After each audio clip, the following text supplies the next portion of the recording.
On a stormy night, a luxury sedan stalls in the roughest part of town. A single dad, just trying to close his tiny garage and get his little girl to her school event, steps in to help. One fast fix, no charge, just a stranger's gratitude and an umbrella in the rain. But what starts as a small act of kindness catches the attention of someone with the power to change his life forever. Before that dream can even take root, ugly prejudice, backroom deals, and a fire in the dead of night threaten to burn it all to the ground. And in the ashes lies a truth about loyalty, justice, and the fight for a community's survival. When the system is stacked against you, can one act of kindness really rewrite the ending? Or will it be the last good deed before everything is taken away? Before we get into the story, comment below where in the world you are watching from today. The rain drummed against the tin roof of Carter's Auto Repair as Eli wiped his hands on a worn shop rack. The familiar scent of motor oil and metal filled the small garage where he'd spent countless hours keeping his neighbors' cars running. Today, though, he needed to close early. Maya's science showcase at school was too important to miss. "Almost done, sweetheart," he called to Maya, who sat at his old desk in the corner, putting final touches on her wind turbine project. The cardboard presentation board beside her was covered in careful drawings and neat handwriting. Thunder cracked overhead, making the windows rattle. Maya jumped, then giggled. "That was a big one, Dad." "Sure was." Eli smiled, checking his watch. They still had time to make it if they hurried. The storm intensified, rain now falling in heavy sheets. Through the downpour, Eli noticed headlights approaching, dim and flickering. A sleek black sedan rolled toward the garage, engine sputtering, before it died completely right outside.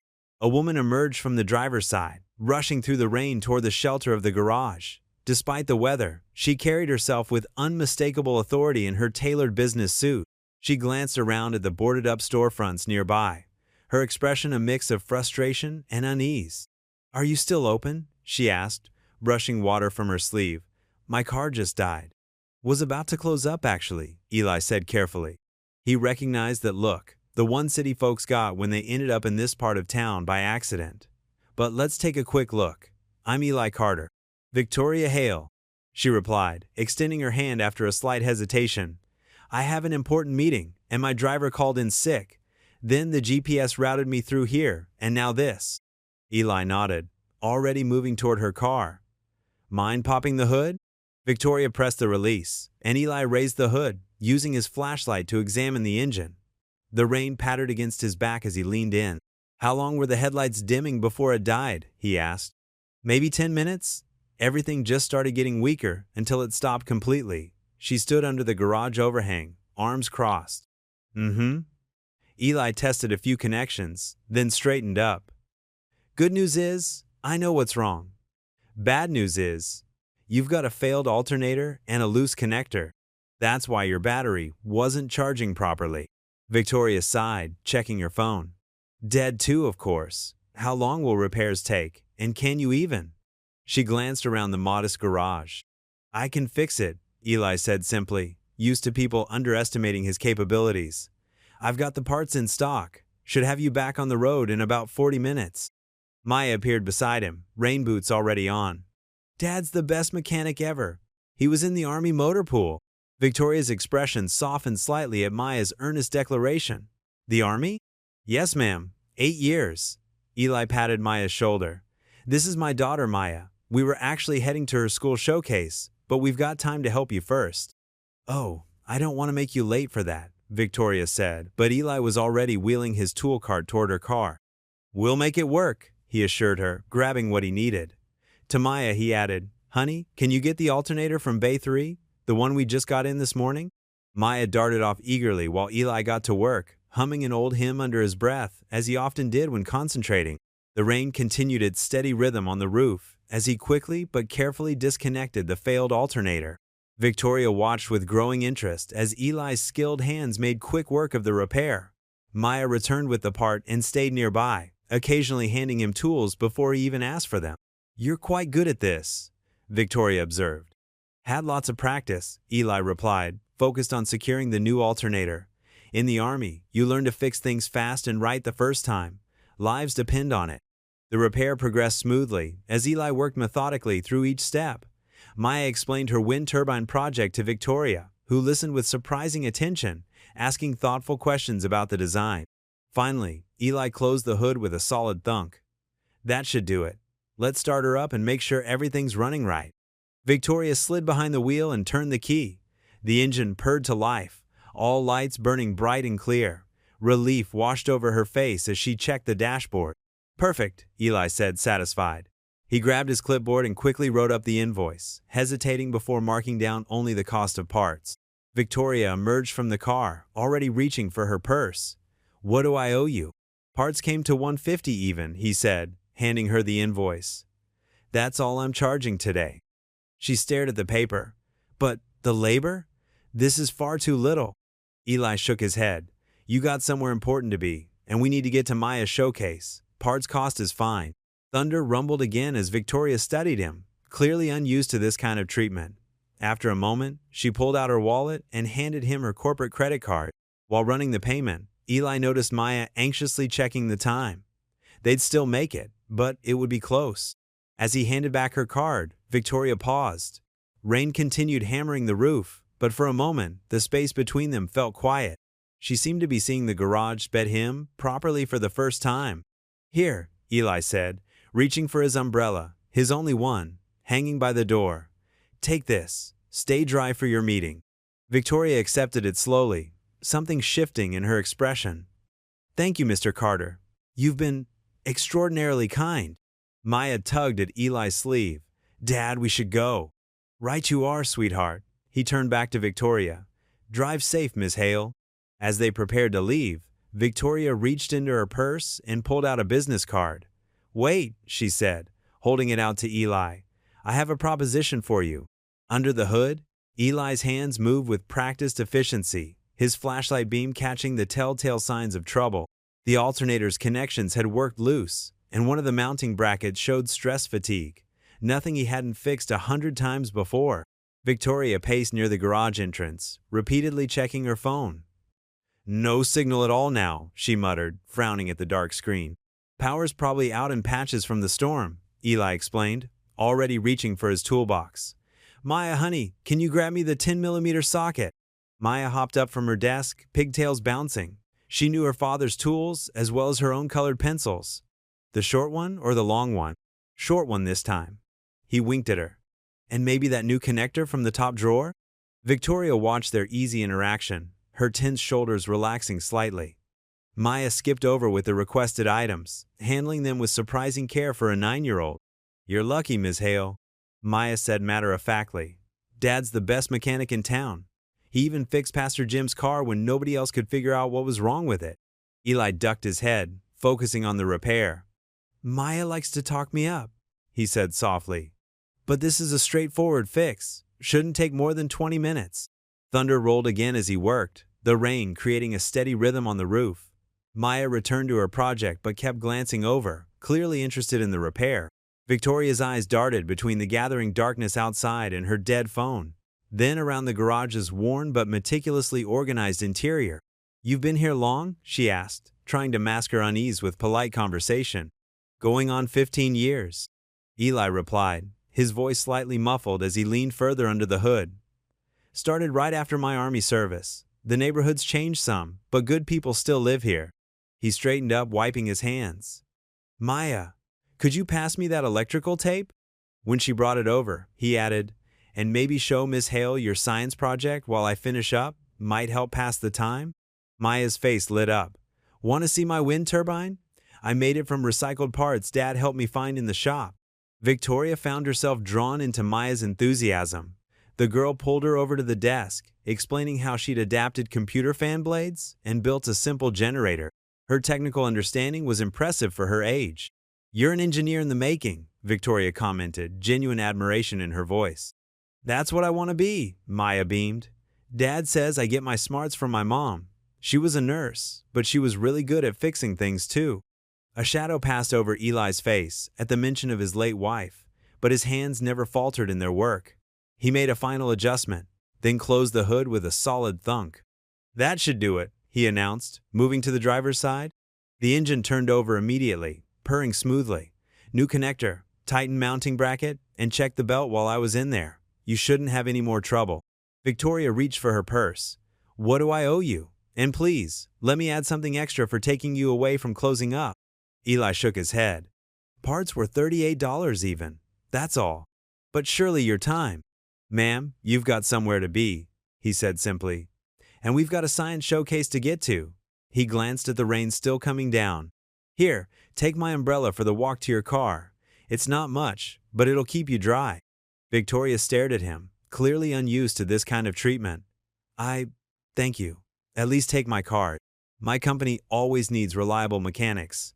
She dug in her purse, producing a sleek business card. Eli accepted it with slightly greasy fingers, tucking it into his shirt pocket without really looking at it. "Much obliged. Now, you better get going before the storm picks up again."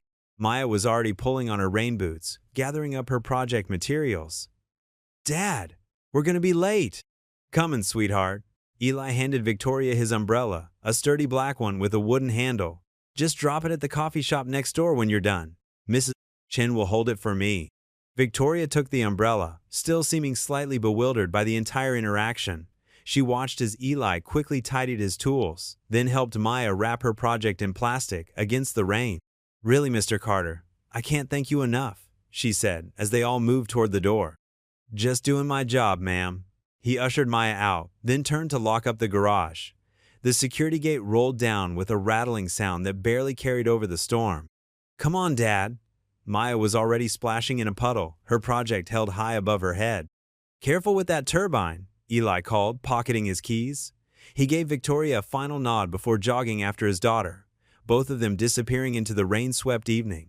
The school gymnasium hummed with excited chatter as parents and students crowded around folding tables laden with science projects. Construction paper, posters, and carefully crafted displays filled every available space, while proud families snapped photos with their phones. Maya Carter stood at her assigned spot, carefully arranging the components of her wind turbine. Her small hands adjusted each piece with precision, making sure the cardboard base sat perfectly level on the scratched gym floor. The project wasn't the fanciest in the room. Some kids had store-bought kits with blinking lights and digital readouts, but Maya had built hers entirely from recycled materials she'd collected around the garage. "Is everything set up okay, sweetie?" Eli asked, crouching down beside her. His work shirt still carried traces of grease despite his best efforts to clean up. "Almost," Maya said, her tongue poking out slightly as she concentrated on positioning the turbine blades.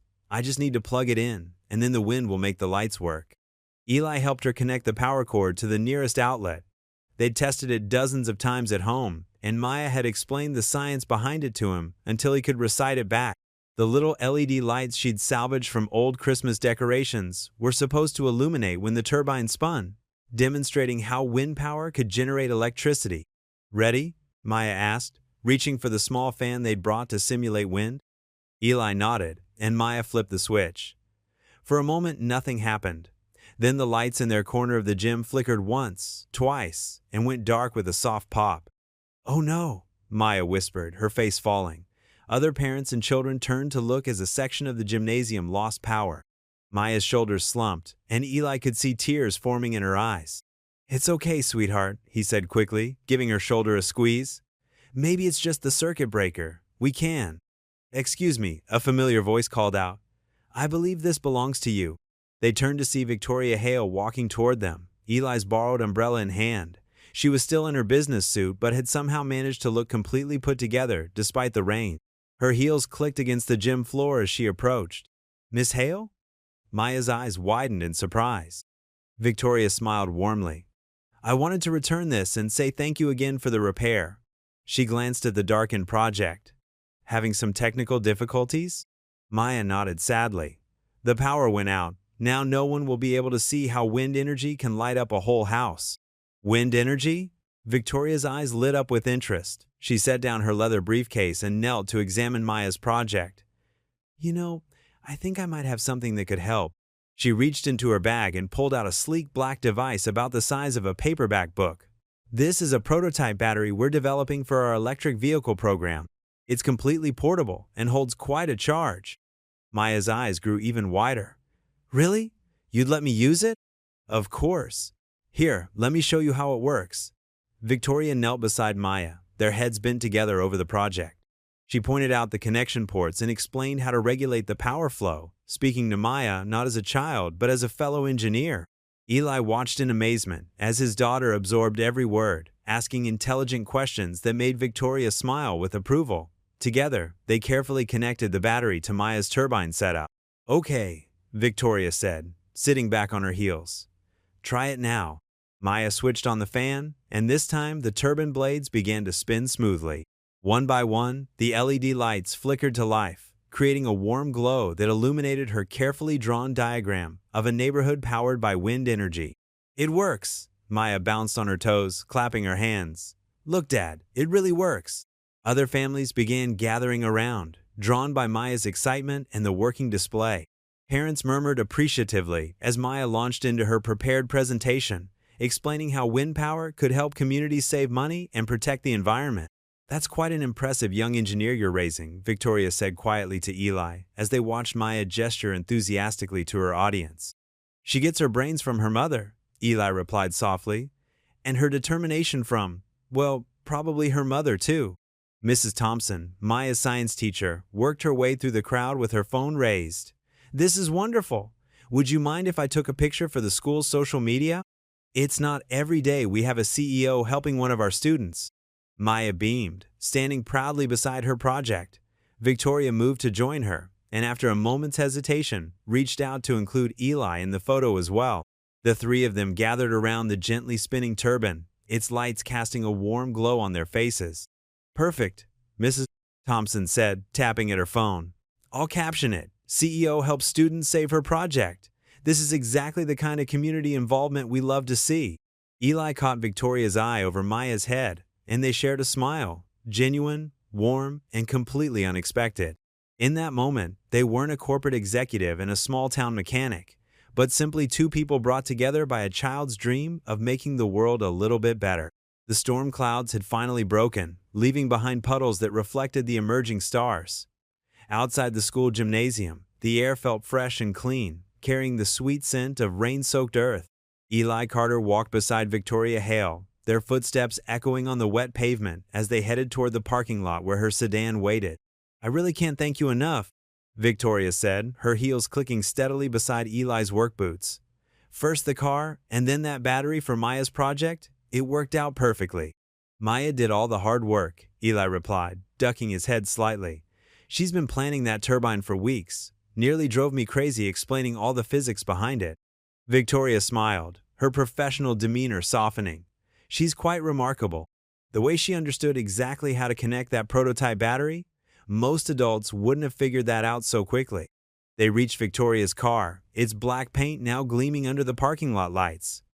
Eli did a quick visual check out of habit, making sure the alternator repair was holding steady. "Mr. Carter," Victoria said, turning to face him. Her expression had shifted to something more businesslike, but her eyes remained warm. "I'd like to make you a proposition." Eli tensed slightly, years of experience making him wary of opportunities that sounded too good to be true. "Ma'am? Hail Dynamics has a fleet of delivery vans that service this region.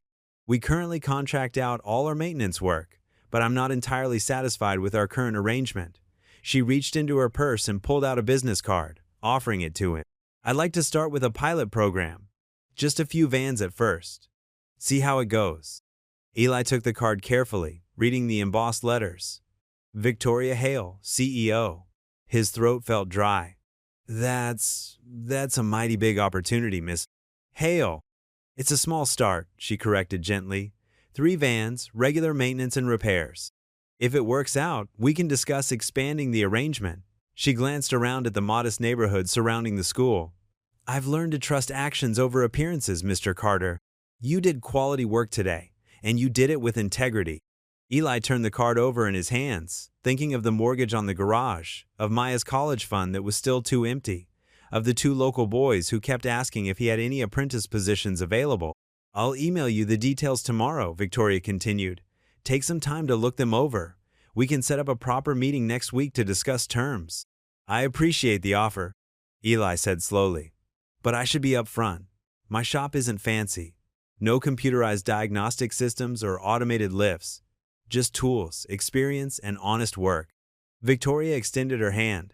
That's exactly what I'm interested in, Mr. Carter. Eli shook her hand, noting how his calloused palm dwarfed her manicured fingers. Thank you for giving us a chance. Thank you for helping a stranger in the rain, she replied with a small smile. She opened her car door, then paused. And Mr. Carter? Maya's project really was impressive. You should be proud. Eli watched the sedan pull away, its taillights disappearing around the corner. The business card felt heavy in his pocket as he walked to his truck where Maya waited, clutching her wind turbine carefully. The drive home was quiet, Maya half asleep in the passenger seat after all the excitement. Their small house welcomed them with familiar creaks and shadows, the porch light casting a warm glow across the welcome mat Tasha had picked out years ago. While Eli heated up leftover casserole from Sunday's church potluck, Maya disappeared into her room. He heard the familiar sound of her rummaging through her desk drawer, where she kept her collection of sticky notes. After they ate, Eli found himself standing in Maya's doorway, watching as she carefully pressed a new note onto what she called her prayer wall, a collection of colorful papers that covered one side of her room. Each one held a prayer request written in her neat childhood handwriting. This new note, bright yellow against the pale blue wall, read simply, "A safe garage for Dad." Eli stared at those words, his heart squeezing in his chest. The business card seemed to burn in his pocket, and he found himself wondering if maybe, just maybe, this was an answer to some of those prayers his daughter had been faithfully posting on her wall. Maya looked up at him with Tasha's eyes, full of hope and determination. "God's gonna take care of us, Dad," she said with the simple conviction of a child, just like Mom always said he would. The morning sun filtered through the dusty windows of Eli's garage, casting long shadows across the concrete floor. The familiar scent of motor oil and metal hung in the air as he settled into the worn chair behind his small desk. His ancient computer hummed to life, the fan whirring like it needed its own mechanic. Eli's fingers drummed against the wooden desk as he waited for his email to load. The events of yesterday still felt surreal. The broken-down luxury car, the school showcase, and especially Victoria Hale's unexpected offer. Part of him wondered if it had all been a dream. The inbox chimed. There, at the top, sat an email from Victoria Hale herself. Eli's heart skipped a beat as he clicked it open. "Dear Mr. Carter," he read aloud, his voice barely above a whisper. "As discussed, attached, please find the preliminary contract documents for our pilot program." He leaned back in his chair, letting out a long breath. She'd actually followed through. The attachment contained pages of legal language about maintenance schedules, payment terms, and service requirements. It looked real, more real than anything that had come his way since Tasha passed. "This could change everything," he muttered, reaching for his ancient printer. The machine protested with a series of clicks and whirs as it slowly began spitting out pages. The bell above the garage door chimed. Eli looked up to see a man in a crisp city uniform stepping inside, a clipboard tucked under one arm and a stack of papers in his hand. "Morning," the man said, his tone professionally neutral. "Building code enforcement. Just need to post a notice." He moved toward the front door without waiting for a response. Eli stood, his chair scraping against the concrete floor. "Notice? What kind of notice?" The man was already pulling out a stapler, efficiently attaching a bright yellow paper to the door. "Standard zoning notification. This area has been designated for revitalization under City Ordinance 47B. Revitalization? Eli's mouth went dry. He stepped closer, reading the bold text at the top of the notice. Notice of proposed development and potential displacement. The official checked his clipboard. Your business falls within the affected zone. The notice outlines the timeline and your options. He spoke with the detached tone of someone who delivered this news too many times to count. You'll have 90 days from today to either relocate or submit an appeal. Eli's stomach clenched as he scanned the document. Words jumped out at him. Urban renewal, commercial redevelopment, mandatory compliance. The morning sunshine suddenly felt cold on his skin. "This is my property," he said, his voice rough. "Been here 15 years. The official paused, showing a flicker of sympathy. "You'll want to read through the whole packet. There's information about relocation assistance and appeal procedures." He handed Eli a thick envelope. "Good day, sir." The bell chimed again as the man left, leaving Eli alone with the notice glaring at him from his door. Behind him, the printer continued its steady rhythm, spitting out Victoria's contract, a promise of opportunity that now felt like cruel timing.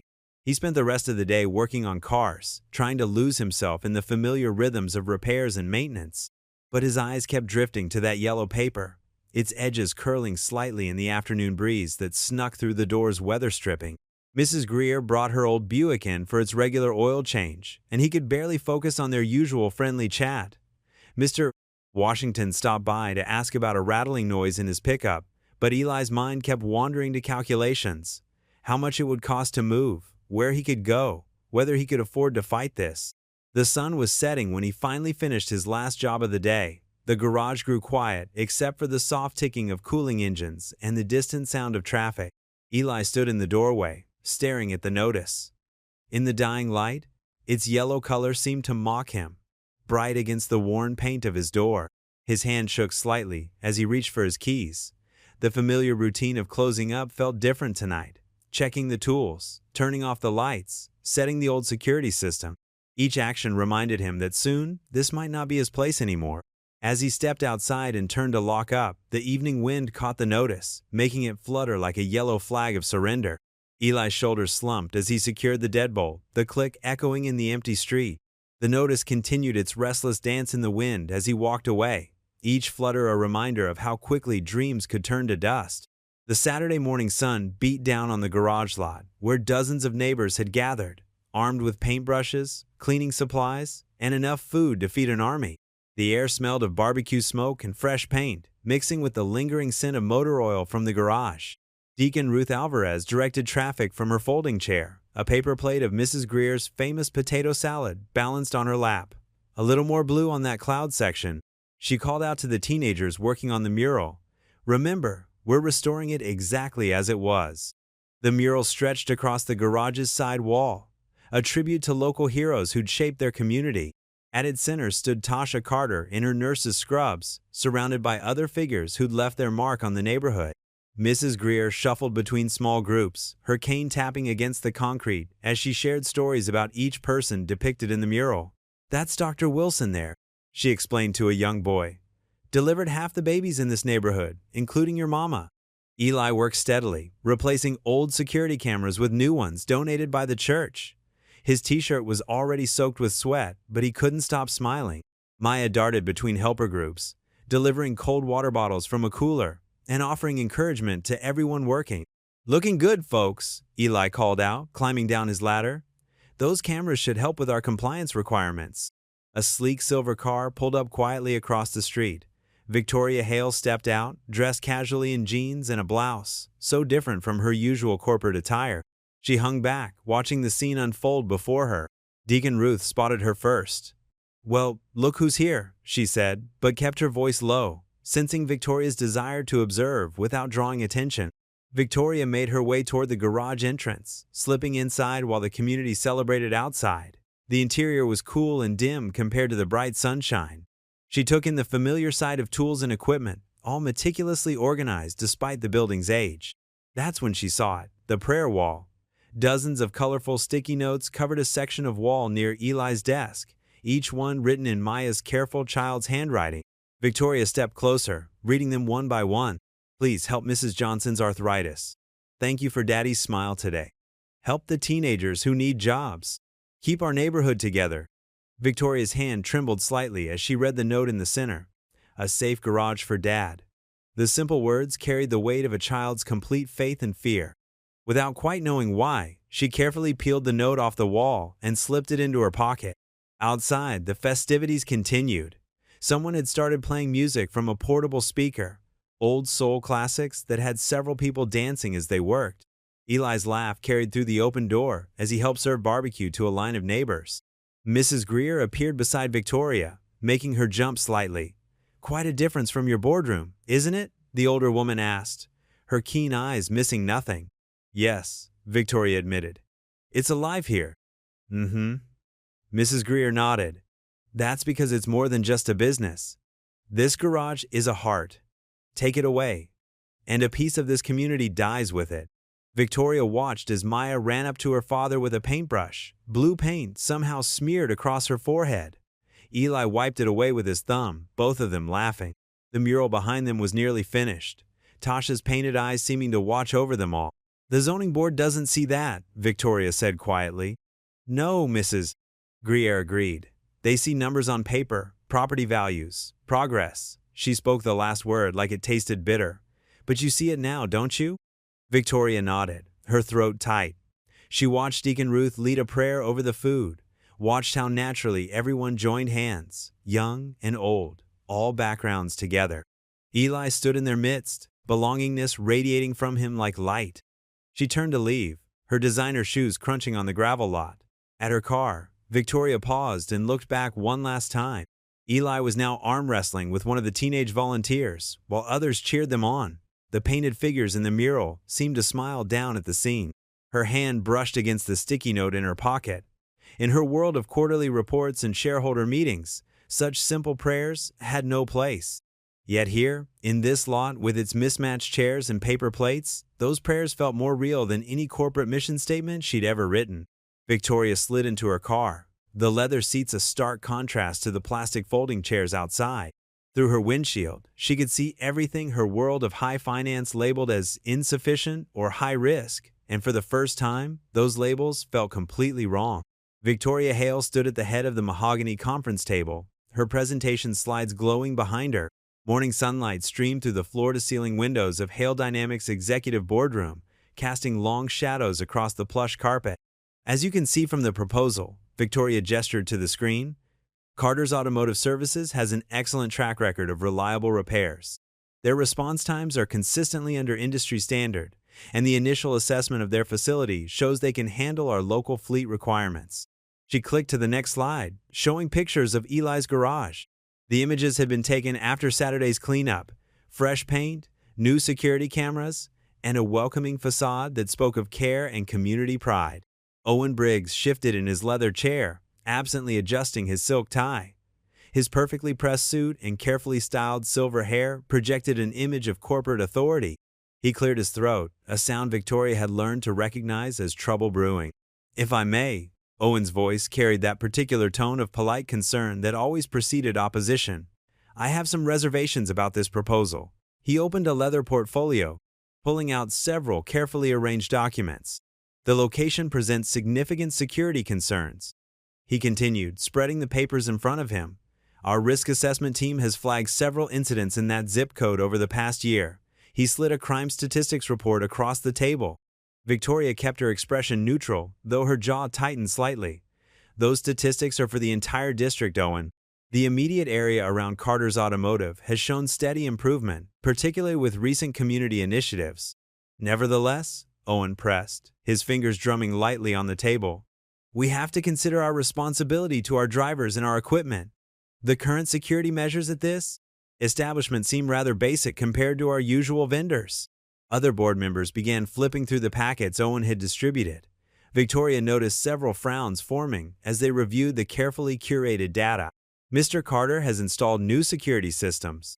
Victoria countered, clicking to show detailed photos of the upgrades. The cameras are top of line, and he's implementing all our recommended safety protocols.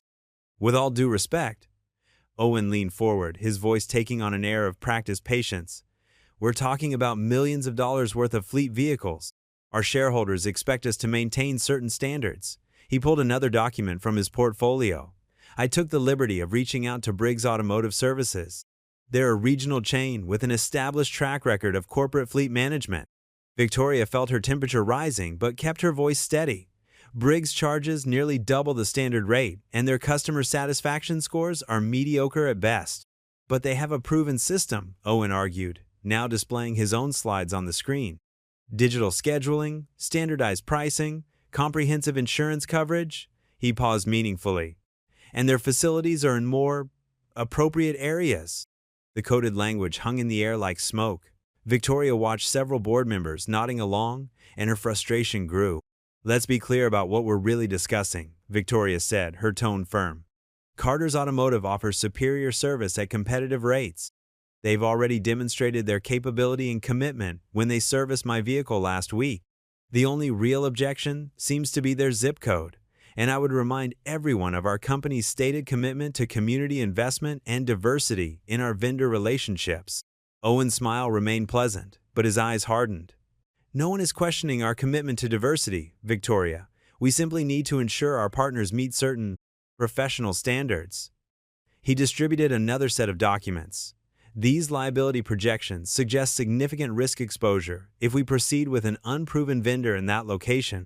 The boardroom grew quiet as members reviewed the new numbers. Victoria recognized Owen's strategy, death by data, each carefully selected statistic, building a wall of doubt. I propose we table this discussion, Owen suggested smoothly, until we can complete a more thorough evaluation. In the meantime, I've arranged for Briggs Automotive to present their proposal next week. They have a new app-based system that I think you'll find quite impressive. Victoria gathered her materials, her movements deliberate and controlled. I'll have our legal team review their complete insurance documentation and security certificates. We should apply the same scrutiny to all potential vendors. The meeting adjourned with murmured agreements and shuffling papers. As Victoria packed up her laptop, she noticed Owen lingering by the door, typing on his phone with a satisfied expression. Back in her office, Victoria's computer chimed with a new email. Owen's name appeared in her inbox, the subject line reading, "Vendor consideration, follow up." She opened the message. "Victoria, following our discussion, I've attached Briggs Automotive's full proposal for your review. Their CEO is available to meet tomorrow morning. I strongly encourage you to consider their more established operation as a better fit for our corporate needs. Remember, we have a responsibility to our shareholders to minimize risk and maintain appropriate professional standards. Best regards, Owen." The safety meeting. The conference room buzzed with low chatter as Victoria settled into her chair at the monthly driver safety meeting. Fluorescent lights hummed overhead, and the smell of coffee drifted from a corner table lined with paper cups and pastries. She opened her laptop, but her mind kept drifting to the earlier board meeting and Owen's thinly veiled dismissal of Eli's garage. Around the oval table sat 24 of Hale Dynamics' most experienced drivers, their company polos and badges marking them as the backbone of the operation. These weren't executives in suits. These were the men and women who kept their fleet moving day and night, rain or shine. Thomas Jenkins, their head of driver operations, stood at the whiteboard reviewing accident statistics and safety protocols. Victoria usually paid close attention, but today she found herself studying the faces of her employees instead. Many of them had been with the company for years, some even decades. "And that brings us to vehicle maintenance," Thomas said, clicking to a new slide. "We've had some concerns about response times from our current service providers." A quiet murmur of agreement rippled through the room. Victoria straightened in her chair, suddenly alert. "Anyone want to share their experiences?" Thomas asked, marker poised over the whiteboard. In the back corner, Harold Wilson raised his hand. He was one of their oldest drivers, a grandfather figure with kind eyes and silver hair who'd been with Hale Dynamics for 15 years. Victoria remembered signing his service award certificate herself. "I've got something to say about maintenance," Harold said, his voice carrying the gentle weight of experience. He sat up straighter in his chair, adjusting his glasses. "Not about our current providers, but about a mechanic who helped me out last winter. Saved my hide, if I'm being honest." The room grew quiet. Victoria's pen hovered over her notepad. "It was during that big snowstorm in January," Harold continued. "You remember the one? Must have been 10 inches on the ground. I was making my last delivery of the day to the medical center on Oak Street when my van started making this awful noise. Then the engine just died." He paused, shaking his head at the memory. "It was getting dark, temperature dropping fast. I called our service provider, but they said it'd be at least 3 hours before they could get someone out there. I was worried sick about those medical supplies in the back."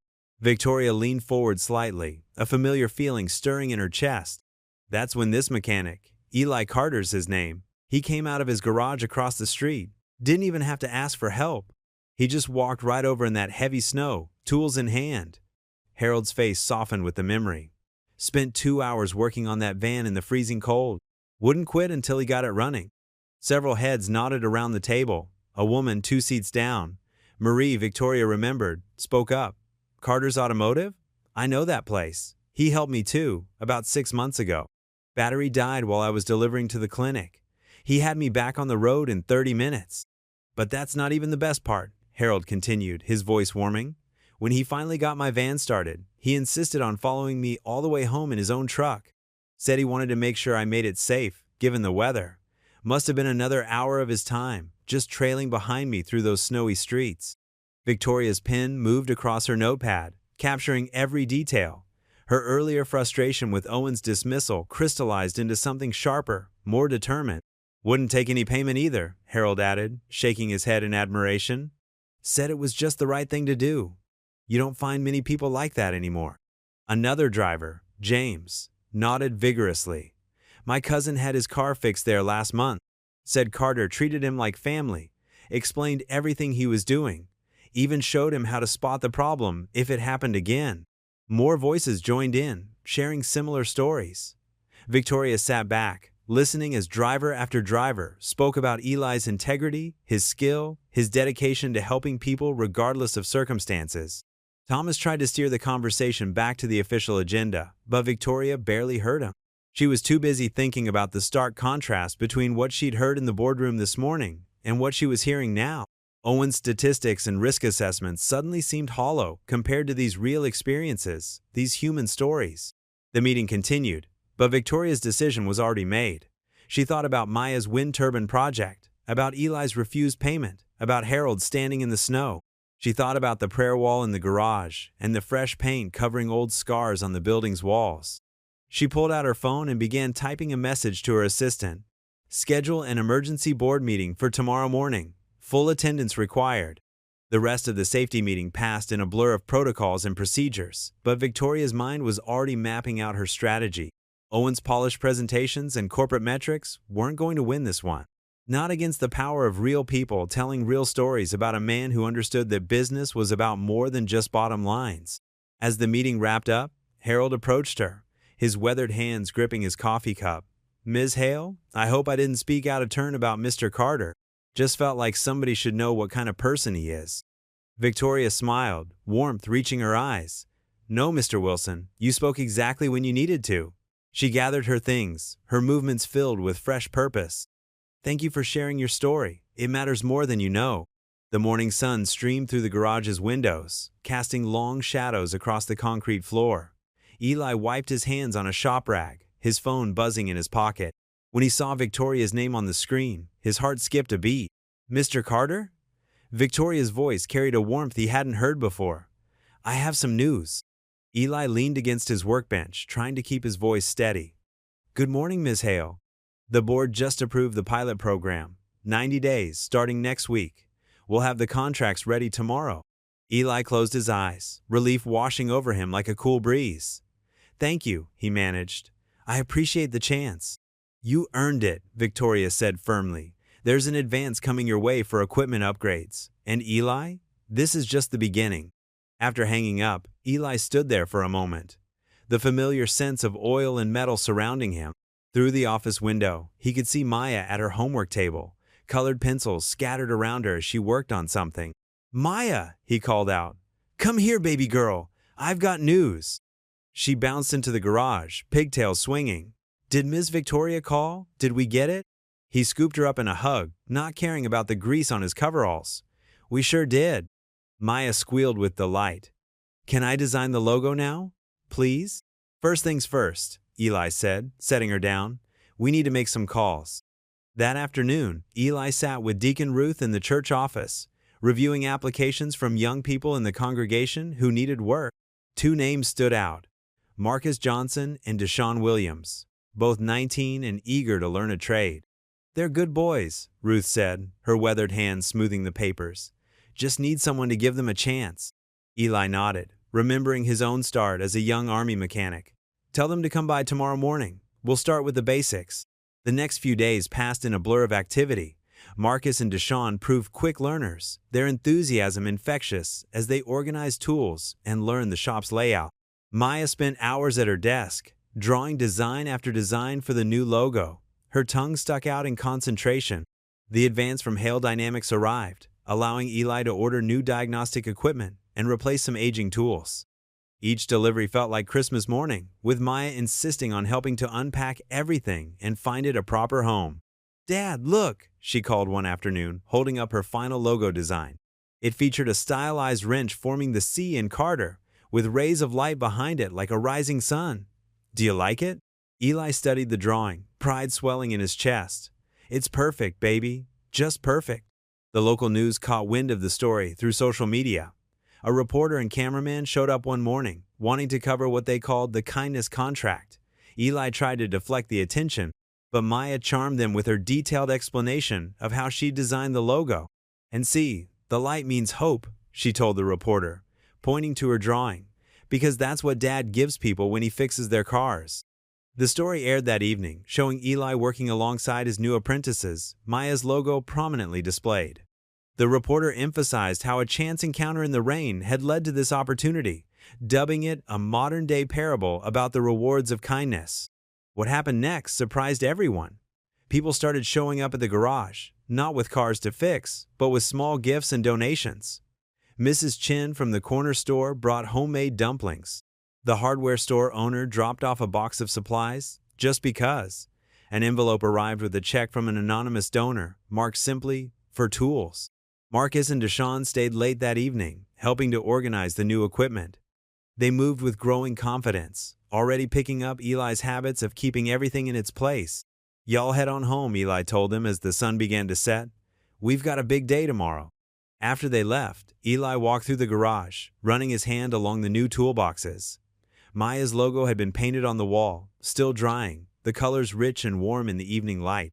The diagnostic computer hummed softly in the corner, its screen glowing with promise. He started his nightly closing routine, checking locks and turning off machines. A familiar tune came to his lips. "Amazing Grace," his mother's favorite hymn. The words felt particularly fitting tonight. The shop lights cast a gentle glow through the windows as he worked, and for the first time in years, Eli felt something he'd almost forgotten. Hope, as bright and clear as Maya's rising sun logo. Each tool he put away, each surface he wiped down, felt like another small step towards something bigger than himself. The garage wasn't just his anymore. It belonged to Marcus and Deshawn, to Maya's dreams, to a community that believed in second chances. Eli hummed the last verse as he stood in the doorway, taking one final look around. The shop seemed to shine with new possibility, everything in its place, ready for whatever tomorrow might bring. Bridges of understanding. The late afternoon sun cast long shadows across the garage floor as Victoria's heels clicked against the concrete. She carried a leather portfolio filled with contracts, her usual corporate polish somehow softer today. Eli looked up from the engine he was showing Marcus how to diagnose, wiping his hands on a shop rack. "Ms. Hale," he said with a nod. "Wasn't expecting you today." "Please, call me Victoria," she smiled, glancing at Marcus. "I thought I'd bring these by personally. The final contracts." Marcus straightened up, suddenly conscious of his oil-stained uniform. "I'll go help Deshawn with that inventory count, Mr. Carter." Once Marcus had disappeared into the storage area, Victoria set her portfolio on a clean workbench. "You've made amazing progress already. The place looks different." "Coffee?" Eli gestured toward his small office. "Maya insisted we get one of those fancy pod machines with the advance, said it would make the place more professional." Victoria laughed, following him into the office. "Smart girl." The office was modest but tidy, with Maya's drawings pinned to a corkboard and a small coffee station in the corner. Eli pulled two mismatched mugs from a cabinet while the machine hummed to life. "Cream? Sugar?" he asked. "Black is fine." Victoria settled into one of the chairs, her designer suit looking out of place against the worn furniture. "You know, my father would have loved this place." Eli handed her a mug and sat down behind his desk. "Oh? He was a machinist," she said, running her finger along the mug's rim. 40 years at the same factory.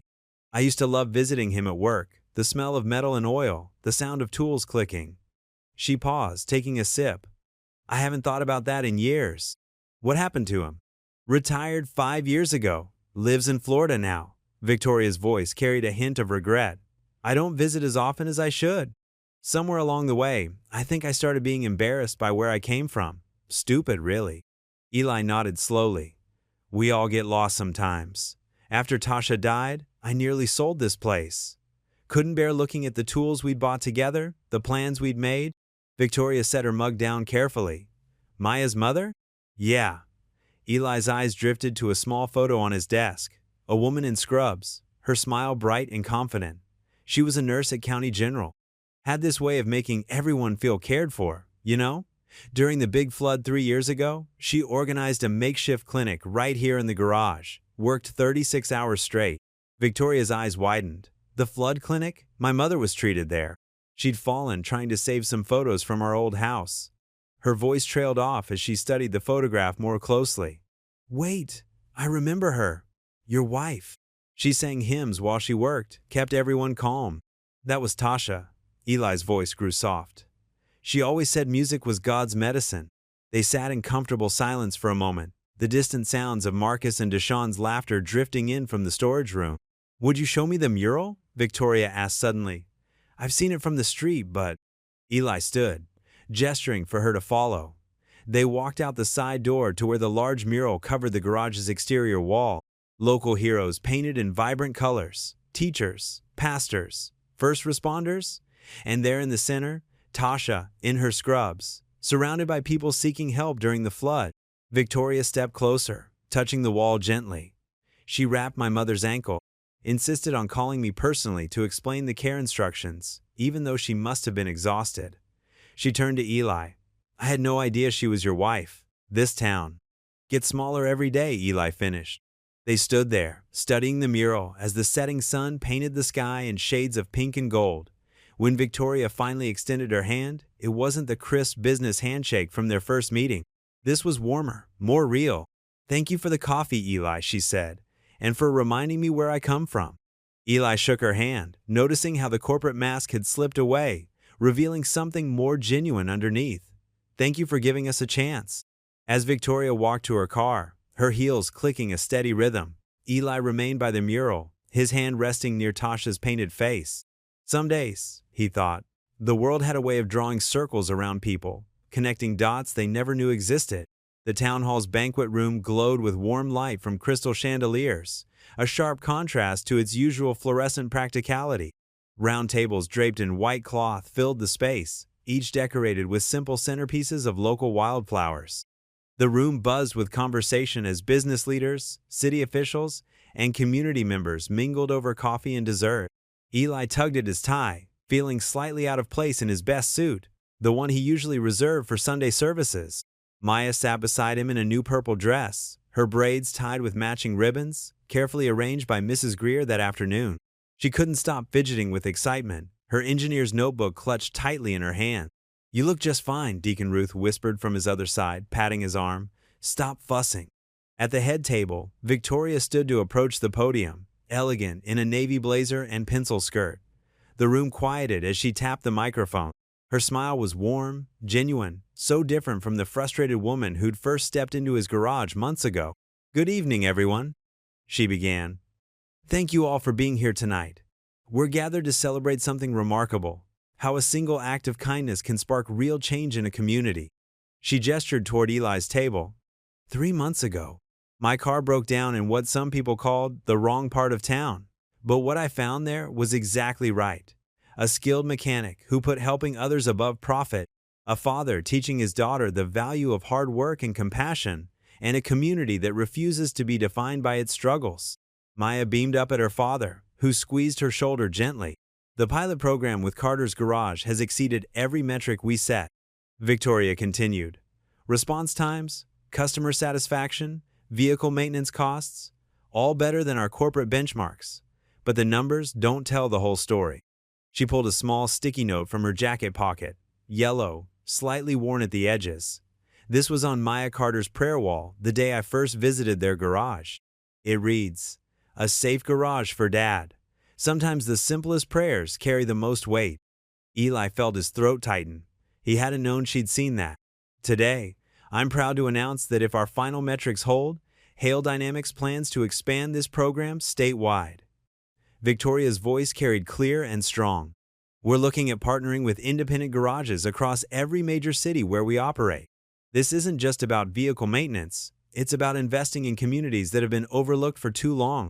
Applause rippled through the room. Maya bounced in her seat, clutching her notebook tighter. Mr. Carter, Victoria said, would you and Maya please join me up here? Eli stood, straightening his tie one last time. Maya practically skipped beside him as they made their way to the podium. The spotlight felt warm on his face. This man, Victoria said, placing a hand on Eli's shoulder, reminded me that true leadership isn't about boardroom decisions. It's about seeing the humanity in every person we meet. Thank you, Eli, for showing us a better way. The applause was louder this time. Maya tugged on Victoria's sleeve, holding up her notebook with hopeful eyes. Victoria laughed, taking the worn notebook. "And what's this?" "My engineer's notebook," Maya said proudly. "I've been drawing all my ideas in it. Dad says you're the smartest business person he knows, so maybe you could sign it? Please?" Victoria opened the notebook carefully, smiling at the detailed sketches inside. Wind turbines, solar panels, and what looked like an electric car charging station. She pulled out her pen. "To Maya," she read as she wrote, "future engineer and innovator. Never stop dreaming big. Victoria Hale, CEO." Maya hugged the notebook to her chest, grinning so wide it looked like her face might split. The rest of the evening passed in a blur of handshakes and congratulations. Local business owners wanted to discuss the program's expansion. City council members who'd been skeptical of the pilot now crowded around to voice their support. Through it all, Maya stayed close to her father's side, occasionally opening her notebook to admire Victoria's signature. As the evening wound down, Eli and Maya stepped out into the crisp night air. Stars sparkled overhead, clearer than usual in the autumn sky. Maya skipped ahead, her dress twirling. "Did you hear that, Dad? Statewide. That means lots of other garages like ours, right?" Eli nodded, his chest full of quiet pride. "That's right, baby girl. And Miss Victoria said our numbers were the best. Better than their fancy corporate ones." She sure did. He caught up to her in a few strides, taking her small hand in his. "You know what that means? All that hard work we've been doing? It's paying off." Maya swung their joined hands as they walked to the car. "I knew it would. I put it on my prayer wall, remember?" Eli looked up at the stars, thinking of that little yellow sticky note in Victoria's pocket.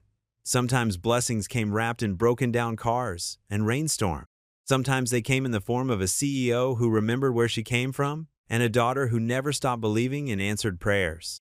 The night air carried the promise of good things ahead as they drove home, Maya humming softly in the passenger seat, her precious notebook safe in her lap. The piercing wail of sirens jolted Eli from his sleep. Red and blue lights flickered through his bedroom window, casting eerie shadows on the wall. Something was wrong, very wrong. His heart pounding, he grabbed his phone. 3 missed calls from Mrs. Greer. "Eli, the garage." Her voicemail crackled with urgency. "It's on fire." He bolted upright, fumbling for clothes in the dark. "Maya," he called out, his voice rough with sleep and fear. "Baby, wake up." Maya appeared in her doorway, rubbing her eyes. "Daddy, what's happening?" "We need to go. Now." He helped her into a sweater over her pajamas, grabbed his keys, and they rushed down the stairs of their small apartment. The night air hit them like a punch to the gut, thick with smoke and the acrid smell of burning rubber. 2 blocks away, orange flames licked the sky where his garage stood. Eli's legs moved faster. Maya's hand clutched tightly in his. As they rounded the corner, the full horror came into view. 3 fire trucks were already on scene, their emergency lights painting the neighborhood in apocalyptic colors. Streams of water arced through the darkness, but the flames seemed to laugh at their efforts, dancing higher through the roof. "No, no, no."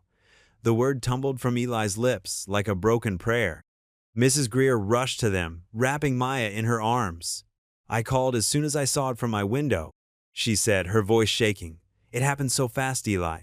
1 minute everything was quiet then." Deacon Ruth arrived, still in her nightgown under a heavy coat. She took one look at Eli's face and gripped his arm. "Lord, be with us," she murmured. Eli could only watch, helpless, as firefighters battled the blaze. The garage door had partially collapsed, revealing glimpses of the inferno inside.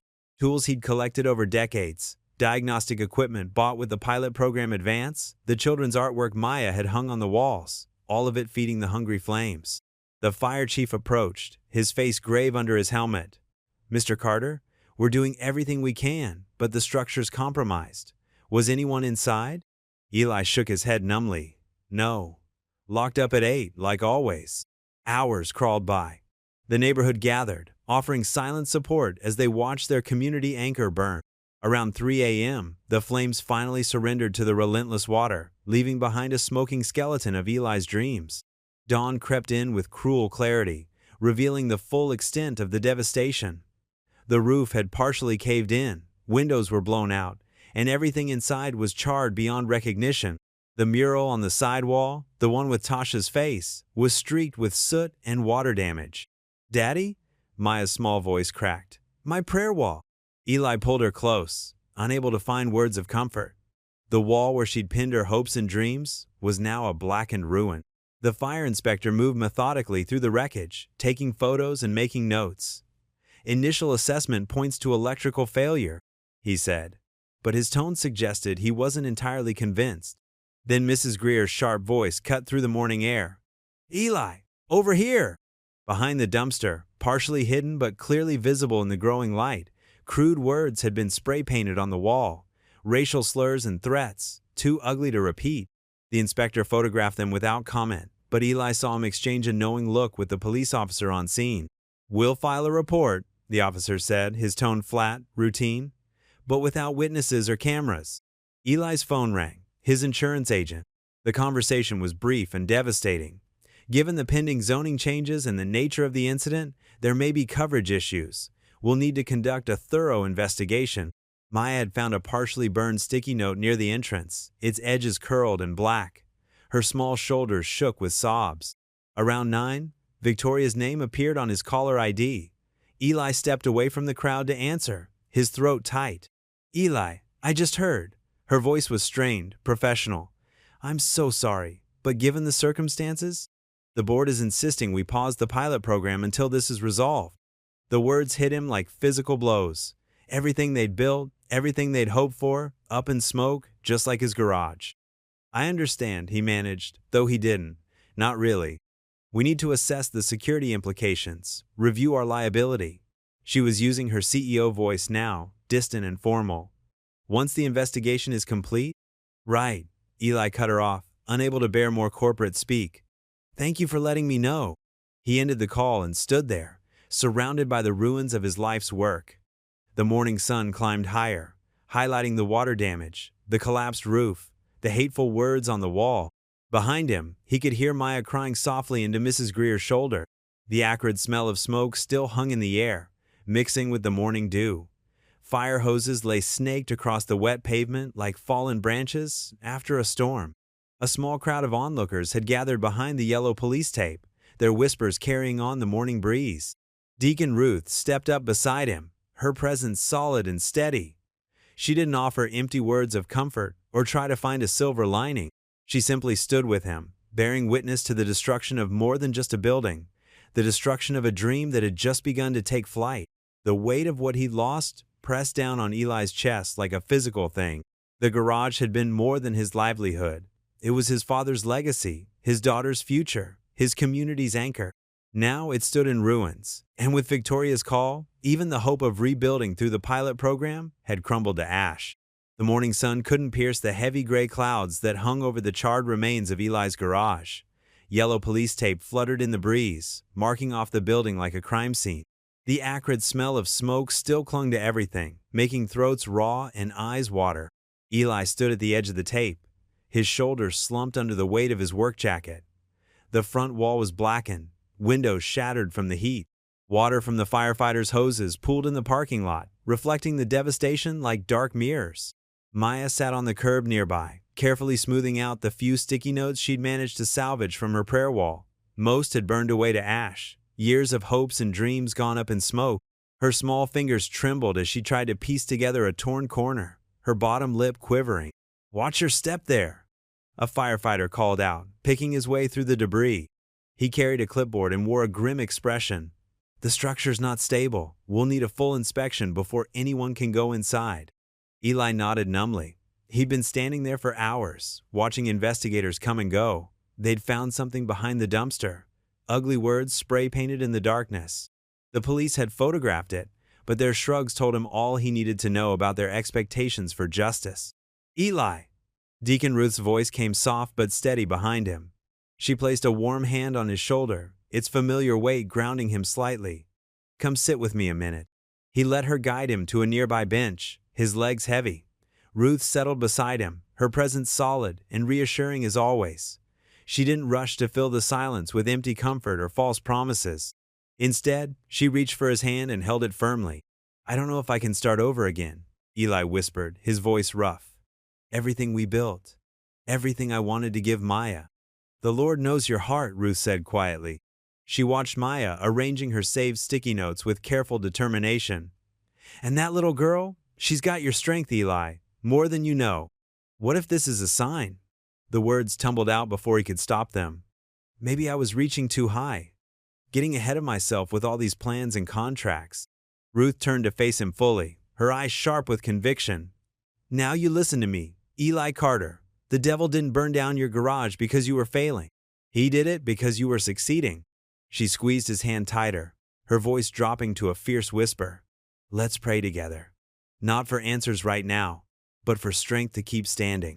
Eli closed his eyes as Ruth's familiar cadence washed over him. She didn't pray with flowery words or showy declarations. Her prayer was simple, strong, and straight from the heart. Lord, we don't understand why this happened, she began, but we know you're here in the ashes with us. Give Eli your peace that passes understanding. Show him the next step when he's ready to take it. And Lord, protect his heart and Maya's through this valley. Amen. Maya wandered over as Ruth finished, clutching her rescued sticky notes to her chest. Dad? Her voice was small. Can we save any of them?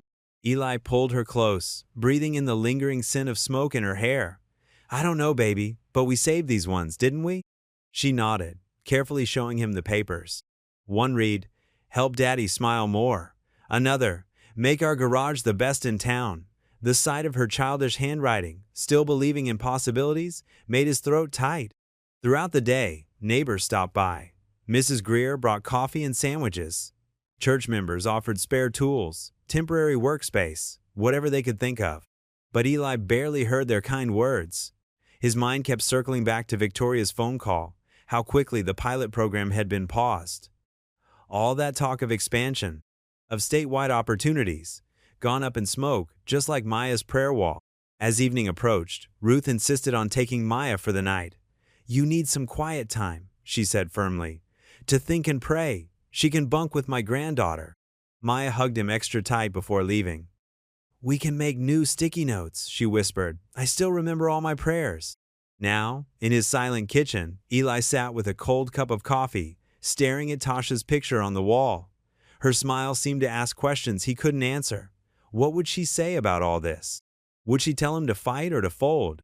The insurance papers lay scattered across the table, full of clauses and exceptions. The zoning notice sat on top like a final mockery. His phone showed missed calls from Victoria, but he couldn't bring himself to listen to the messages. Tasha's face watched him from the frame, forever caught in a moment of joy. She'd always believed in him, even when he doubted himself. But she'd never faced anything like this. Their dreams literally reduced to ashes, with hate painted on the walls. The sun had barely crept over the horizon when Victoria's heels clicked against the wet pavement outside Eli's garage. Her usual polished appearance was muted today, hair pulled back simply, minimal makeup, dark circles visible under her eyes. She carried only her phone and a small leather portfolio. The police tape rippled in the morning breeze as she ducked underneath it, careful not to snag her coat. The acrid smell of smoke still hung heavy in the air, mixing with the metallic scent of wet ash. Puddles from the firefighters' hoses reflected the gray morning sky, creating mirror-like patches across the buckled concrete floor. Eli stood in what remained of the office doorway, surveying the damage with tired eyes. His usually neat work shirt was wrinkled, as if he'd slept in it. Dark smudges of soot marked his hands and forearms. He didn't turn when Victoria approached, though his shoulders tensed slightly at the sound of her footsteps. I didn't expect to see you here, he said quietly, still looking at the ruins. Victoria paused a few feet away, taking in the full scope of the destruction. The walls were scorched black, tools lay scattered and rusted from the water, and the newly painted sign Maya had designed hung crooked and blistered from the heat. I couldn't stay away, she replied, her voice catching slightly. Not after. She opened her portfolio and carefully withdrew a small square of paper, its edges slightly singed. I need to return this. Eli finally turned. In her outstretched hand was one of Maya's sticky notes from the prayer wall, the one asking for a safe garage for her father. His expression tightened as he recognized it. You took this? He asked, not reaching for it. Victoria nodded, swallowing hard. That Saturday at the cookout, I thought? She shook her head. I thought it would remind me to do the right thing. Instead, I let fear of bad press and shareholder concerns override what I knew in my heart was right. She stepped closer, the note still extended. I was wrong to pause the pilot, Eli. Dead wrong. I let Owen's prejudices and corporate politics matter more than the truth. That you're exactly the kind of person we should be working with. Eli took the note carefully, as if it might crumble to ash like so much else had. His fingers traced Maya's careful handwriting. Pretty words don't rebuild a garage, he said, but there was more weariness than anger in his voice. No, they don't, Victoria agreed. She gestured to the ruins around them. But action can. I've spent the night making calls. Insurance adjusters, contractors, security companies. I'm prepared to put the full weight of Hail Dynamics behind making this right. Not just rebuilding, but better than before. Eli tucked the note into his shirt pocket, right over his heart. Why? What changed? Victoria moved to stand beside him in the doorway, their shoulders almost touching as they looked out at the destruction. I grew up not far from here. Did you know that? My father worked at the steel mill until it closed. He always said you could tell a person's character by how they treat others when no one's watching. She turned to face him fully. That night in the rain, when my car broke down, you could have charged me triple and I would have paid it. Instead, you barely took enough to cover parts. You put my emergency ahead of your own needs, gave me your last umbrella, made sure I got where I needed to go safely. That's who you are when no one's watching, Eli. And now everyone's watching, he said quietly. Yes. Victoria's voice grew firm. Which means we have a chance to do more than just rebuild one garage. We can show other companies that investing in communities like this isn't charity, it's good business. That talent and integrity exist everywhere, if we just look past our biases and really see people. She pulled out her phone, showing him a draft press release. I want to announce a full investigation into the fire, additional security measures for all our partner locations, and a commitment to expanding the pilot program to other neighborhoods once we get you back up and running. But, she paused, meeting his eyes directly, only if you're willing to trust me again. I know I don't deserve it. Eli was quiet for a long moment, studying her face. The morning light had grown stronger, illuminating the sincere concern in her expression. Finally, he spoke. This can't just be about good PR for Hail Dynamics. These are people's lives, their dreams, my daughter's future. I know, Victoria said softly. That's why I'm here at dawn, talking to you first. Before any announcements or press releases, whatever we do next has to start with making things right between us. Eli reached into his pocket and pulled out Maya's sticky note again. He smoothed it carefully between his fingers, then held it up so they could both see it in the morning light. Maya never stopped believing her prayer would be answered, he said. Even after the fire, she kept saying God would find a way. Victoria felt tears prick at her eyes. Maybe he did, through all of us, you, me, this whole community. If we're brave enough to try again, it won't be easy, Eli warned. There are people who don't want this garage here, who don't want change. Then we'll prove them wrong, Victoria said firmly. Together, not as CEO and mechanic, but as partners trying to build something that matters. Eli studied the note one last time, then carefully returned it to his pocket. All right, he said quietly, but we do this right. No cutting corners, no PR spin, just honest work and real change. Victoria nodded solemnly. I promise. The sun had risen fully now, its rays catching the water droplets still clinging to the broken windows. They sparkled like tiny points of hope in the midst of destruction, promising that even from ashes, something new could grow. Corporate justice.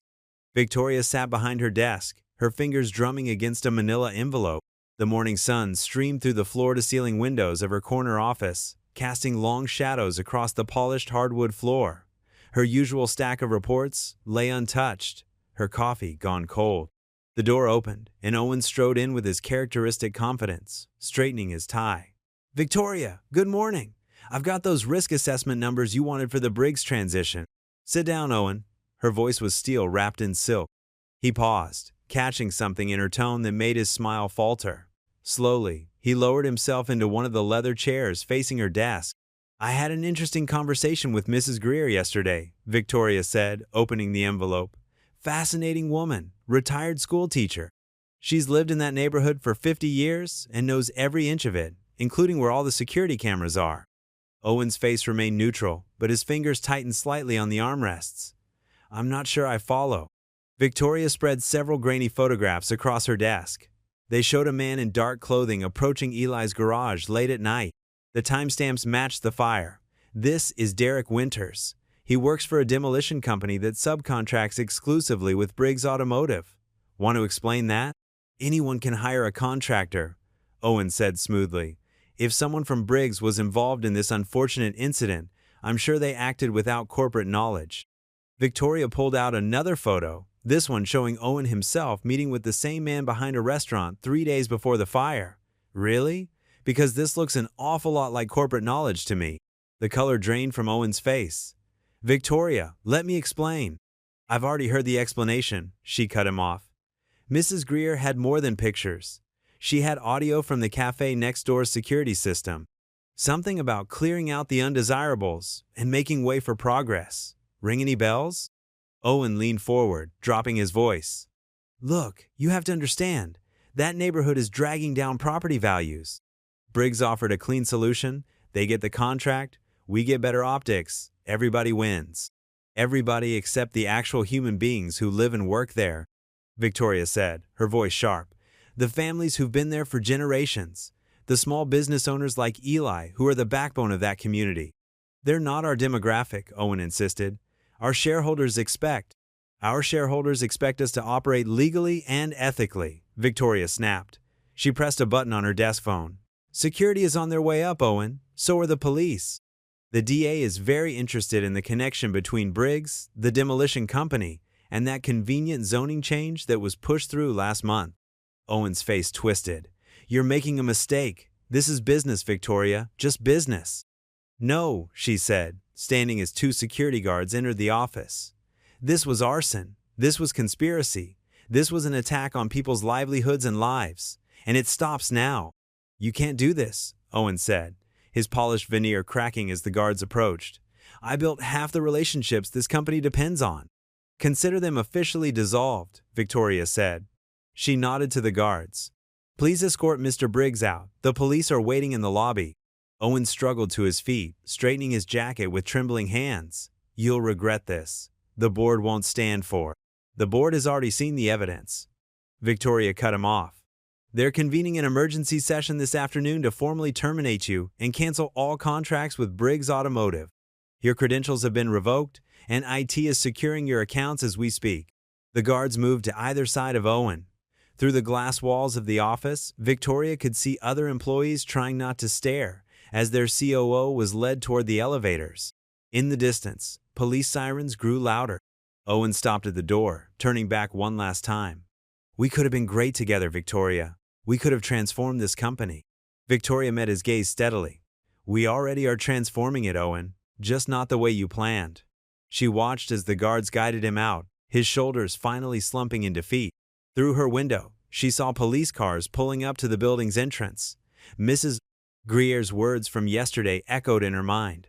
Sometimes doing right isn't about what's smart for business. It's about what lets you sleep at night. Victoria gathered the evidence photos, tucking them back into the envelope for the DA. The sirens died away, replaced by the usual morning sounds of the office. She picked up her phone and dialed Eli's number. It was time to make things right. Down below, Owen was led through the lobby in handcuffs, past the giant corporate logo he'd helped design. The automatic door slid open, and the morning light caught his face one last time before he disappeared into the waiting police car. The wooden pews of the fellowship hall creaked under the weight of so many bodies. Every seat was taken, with people standing shoulder to shoulder along the walls. Camera flashes popped like lightning bugs in the warm afternoon light filtering through the stained glass windows. The air hummed with whispered conversations and the rustle of notepads. Deacon Ruth stood at the podium, her weathered hands gripping its edges. We gather today not just as a community, but as witnesses to what happens when truth meets grace. Her voice carried to every corner of the hall. I'd like to welcome Miss Victoria Hale, CEO of Hale Dynamics. Victoria rose from her seat in the front row, smoothing her simple navy dress. Gone were the power suits and corporate polish. Her heels clicked softly on the hardwood floor as she approached the podium. She placed her notes down but didn't look at them. 3 months ago, I drove through this neighborhood for the first time, she began, her voice steady but humble. My car broke down, and I met a man who showed me kindness when he had every reason not to. Eli Carter fixed my car that day, but he did something else too. He reminded me of where I came from. In the third row, Eli sat with Maya beside him, her small hand clutched in his. His face remained carefully neutral, but his eyes never left Victoria. I grew up in a town like this, Victoria continued. My father worked with his hands, just like Eli does. Somewhere along the way, climbing the corporate ladder, I forgot what that meant. I forgot that real progress isn't about replacing communities, it's about lifting them up. She paused, taking a deep breath.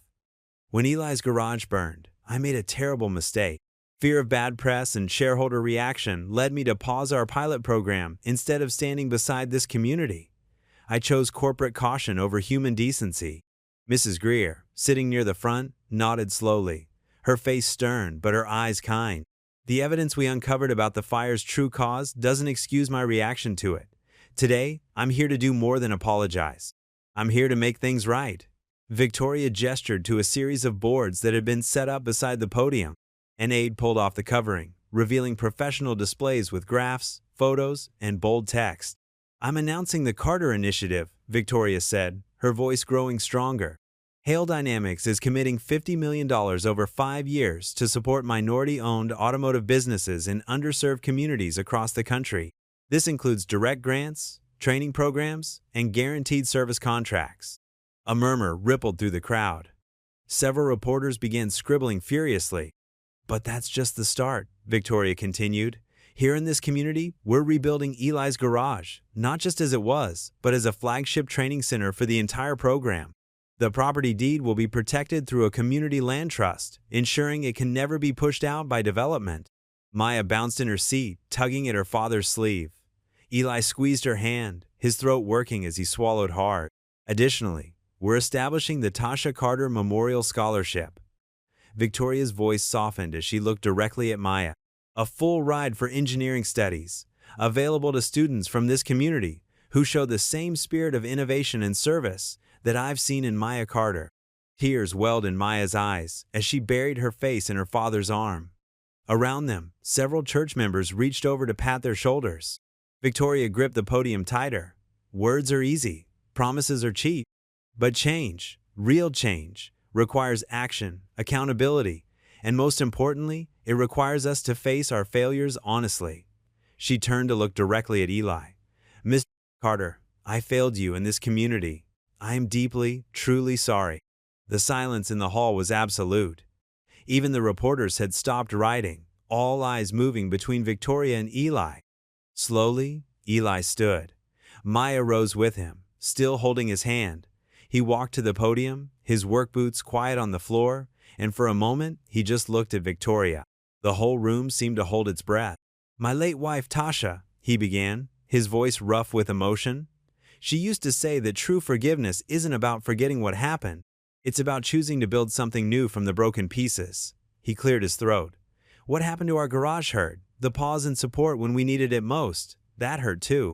But standing here today, I see someone who's not just saying sorry, but working to change the system that caused the hurt in the first place. Eli extended his hand to Victoria. On behalf of this community, we accept your apology, and we look forward to building something new together. Victoria took his hand, tears gleaming in her eyes. Behind them, Maya slipped between them and wrapped her arms around both adults. A camera flash caught the moment. CEO, mechanic, and little girl, linked in an unlikely circle of grace. The fellowship hall erupted in applause. People rose to their feet, some wiping tears, others embracing their neighbors. Deacon Ruth's voice rose above the noise in a prayer of thanksgiving, but most of her words were lost in the standing ovation that seemed to shake the very foundations of the old church. The rumble of construction equipment broke through the early morning quiet. Yellow bulldozers and cement trucks lined the street outside Eli's garage, their diesel engines humming in the crisp air.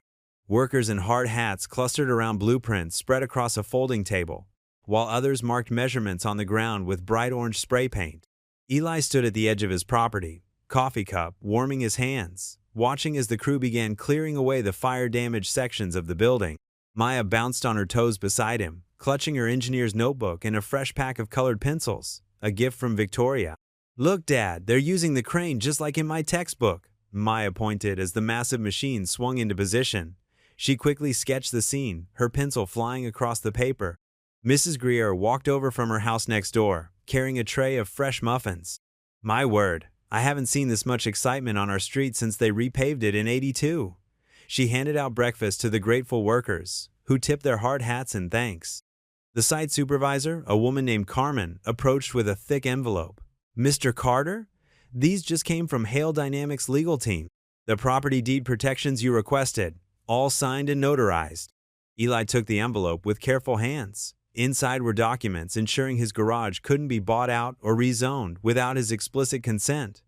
The papers even included provisions for Maya to inherit the property. His throat tightened as he remembered Victoria's promise. This time, we're doing it right.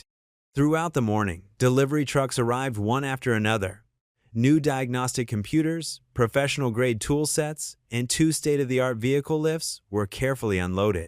Each piece of equipment represented a level of quality Eli had only dreamed of owning. "Where do you want the lifts installed, boss?" asked Marcus, one of his apprentices from church. The young man had shown up early, eager to help with the rebuilding. "Let's put them here and here." Eli marked the spots on the concrete floor. "That'll give us good workflow between bays." He'd spent hours planning the layout, determined to make the most of this second chance. Jerome, his other apprentice, arrived with paint samples and rollers. "Got the colors you picked, Mr. Carter. That deep blue for the exterior and white for inside, right?" Eli nodded, remembering how Maya had helped him choose. The blue matched the color of Tasha's favorite dress, though he kept that detail to himself. As the day progressed, the transformation became more visible. New walls rose where charred ones had stood. Fresh concrete was poured for an expanded parking area. The apprentices worked alongside professional painters, coating the interior walls in clean, bright white. Maya moved between the workers, her notebook filling with drawings and observations. She interviewed the electricians about their wiring plans and peppered the plumbers with questions about pipe layout. Each worker treated her curiosity with patience, explaining their trades to the eager 9-year-old. "Baby girl, you're going to know more about building a garage than I do." Eli chuckled as she showed him her detailed notes. "That's the point, Dad. When I'm an engineer, I need to understand everything." She flipped to a new page, already sketching the ventilation system being installed. Around mid-afternoon, Deacon Ruth arrived with a church volunteer crew. They tackled the landscaping, planting flowers, and laying fresh mulch around the property's edges. The sight of so many neighbors working together made Eli's chest swell with gratitude. "The Lord works in mysterious ways," Deacon Ruth said, wiping sweat from her brow. "Sometimes through broken-down luxury cars." As evening approached, the workers began packing up their equipment for the day. The property was transformed, not yet finished, but well on its way. The new garage stood proud and sturdy, its blue exterior gleaming in the setting sun. Eli walked through the space, boots crunching on sawdust. The fresh paint smell mixed with the earthy scent of new lumber.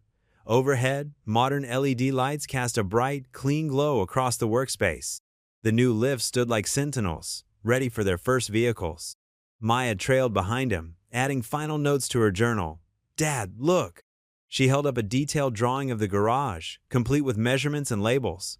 "I made a blueprint of our new shop." "That's beautiful, sweetheart." Eli pulled her into a side hug, careful not to smudge her artwork. Through the open bay doors, the evening light painted long shadows across the newly poured concrete floor, carrying the promise of tomorrow's work and all the days to follow. Training days. The garage hummed with activity as Eli stood before a small group of eager apprentices gathered around a fleet van's open hood. Morning light streamed through the new skylights, glinting off the polished tools hanging on freshly painted walls. The space smelled of coffee, motor oil, and possibility. "Now these electric fleet vans are different from what you might be used to," Eli explained, pointing to the complex array of components. "See this connection here? It's specific to Hale's models. You've got to be extra careful with the voltage readings." Marcus raised his hand. "Mr. Carter, is that why we need the special diagnostic tablet?" "Good question." Eli picked up one of the new tablets provided by the Carter Initiative. Its screen displayed detailed schematics of the vehicle's systems.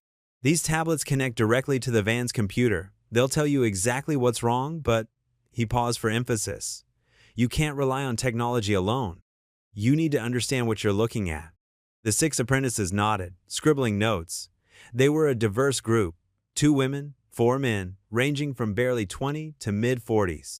Each had been carefully selected through the initiative's program, which prioritized training people from underserved communities. "Remember what I always say," Eli prompted. "Tools are only as good as the hands that hold them," they chorused, making him smile. At the back of the garage, what used to be storage space had been converted into a small classroom. Whiteboards covered one wall, displaying detailed diagrams and maintenance schedules. Chairs with attached desks faced a demonstration engine mounted on a stand. Training manuals, both digital and printed, filled a new bookshelf. Sarah, a former military mechanic like Eli, raised her hand. "Could you show us that alternator replacement technique again? The one you used when Ms. Hale's car broke down?" "That's actually a perfect example of what I'm talking about," Eli said, grabbing a wrench. "Sometimes you've got to improvise, even with all this fancy equipment. Gather round." As he demonstrated the technique, the shop's front door chimed. Victoria Hale walked in, dressed more casually than usual, in slacks and a blazer. She carried 2 paper cups from the local coffee shop. The apprentices straightened up, but Eli kept working. "See how the bracket needs just a quarter turn? That's the trick too." "Don't stop on my account," Victoria said, settling onto a nearby stool. She set one of the coffees on Eli's workbench and watched with genuine interest. Eli continued the lesson, showing how to quickly diagnose and repair common issues. He moved naturally between the demonstration vehicle and the whiteboard, years of hands-on experience flowing into clear instruction. The apprentices asked sharp questions, and he answered each one with patience and practical examples. After the demonstration, the group broke into pairs for practice. Tools clinked against metal as they worked, their conversation a mix of technical terms and encouraging words to each other. Victoria approached Eli, gesturing at the transformed space. "When we planned the initiative, I never imagined it would look like this. You've turned it into a real training center." Eli wiped his hands on a shop rag. "Had to. These folks deserve more than just a job. They need the skills to build careers." He picked up the coffee she'd brought. "Thanks for this. How many have you trained so far?" "This is the 3rd group. First 2 are already working in shops across the state. Marcus there." He nodded toward the young man, helping a teammate. "He's showing real promise. Might make him my assistant trainer soon." They watched the apprentices work for a moment.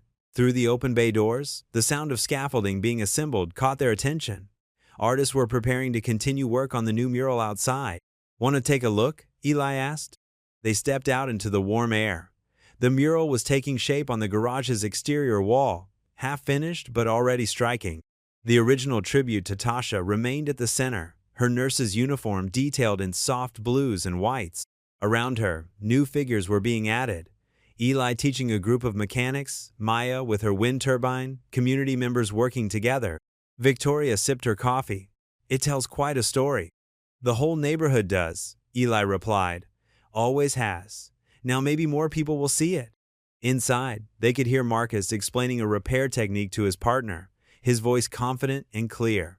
The tools clinked, an engine turned over successfully, and applause broke out. "You know," Victoria said, "when my car broke down that day, I thought I was just getting a repair." Eli smiled. "Funny how things work out sometimes." He gestured to the scaffolding. "Artists say they'll finish the mural by end of next week. You should come by for the unveiling." "I'd like that." Victoria checked her watch. "I should head back to the office. Keep up the good work, Mr. Carter." "Always do, Miss Hale." She walked to her car. Not the same luxury sedan from that rainy day, but a new electric model from her company's fleet. As she drove away, Eli turned back to the garage, where his apprentices waited, ready to learn more from the mechanic who had turned an act of kindness into something larger than himself. A promise for tomorrow. The afternoon sun cast long shadows through the kitchen windows as Eli sorted through the day's mail at the counter. Bills, advertisements, and a thick white envelope addressed to Miss Maya Carter in formal lettering. His heart skipped when he saw the Hale Dynamics logo in the corner. "Maya," he called out, his voice carrying through their small house. "Come here, sweetheart, there's something for you." Maya bounded in from the living room where she'd been working on homework, her socked feet sliding on the linoleum floor. "What is it, Dad?" "Got a pretty important looking letter here with your name on it." He held up the envelope, watching her eyes grow wide. Maya reached for it with careful hands, as if it might disappear if she moved too quickly. "It's from Miss Victoria's company." She traced the embossed logo with her finger. "Well, Go on, Eli encouraged, leaning against the counter. Open it up. Maya slid her finger under the flap, taking extra care not to tear anything. She pulled out several crisp pages, unfolding them with reverence. Her eyes scanned the first few lines, and suddenly she gasped. Dad! She thrust the papers toward him, bouncing on her toes. Dad, look! Eli took the papers, adjusting his reading glasses. The letter was printed on heavy paper, with gold letterhead.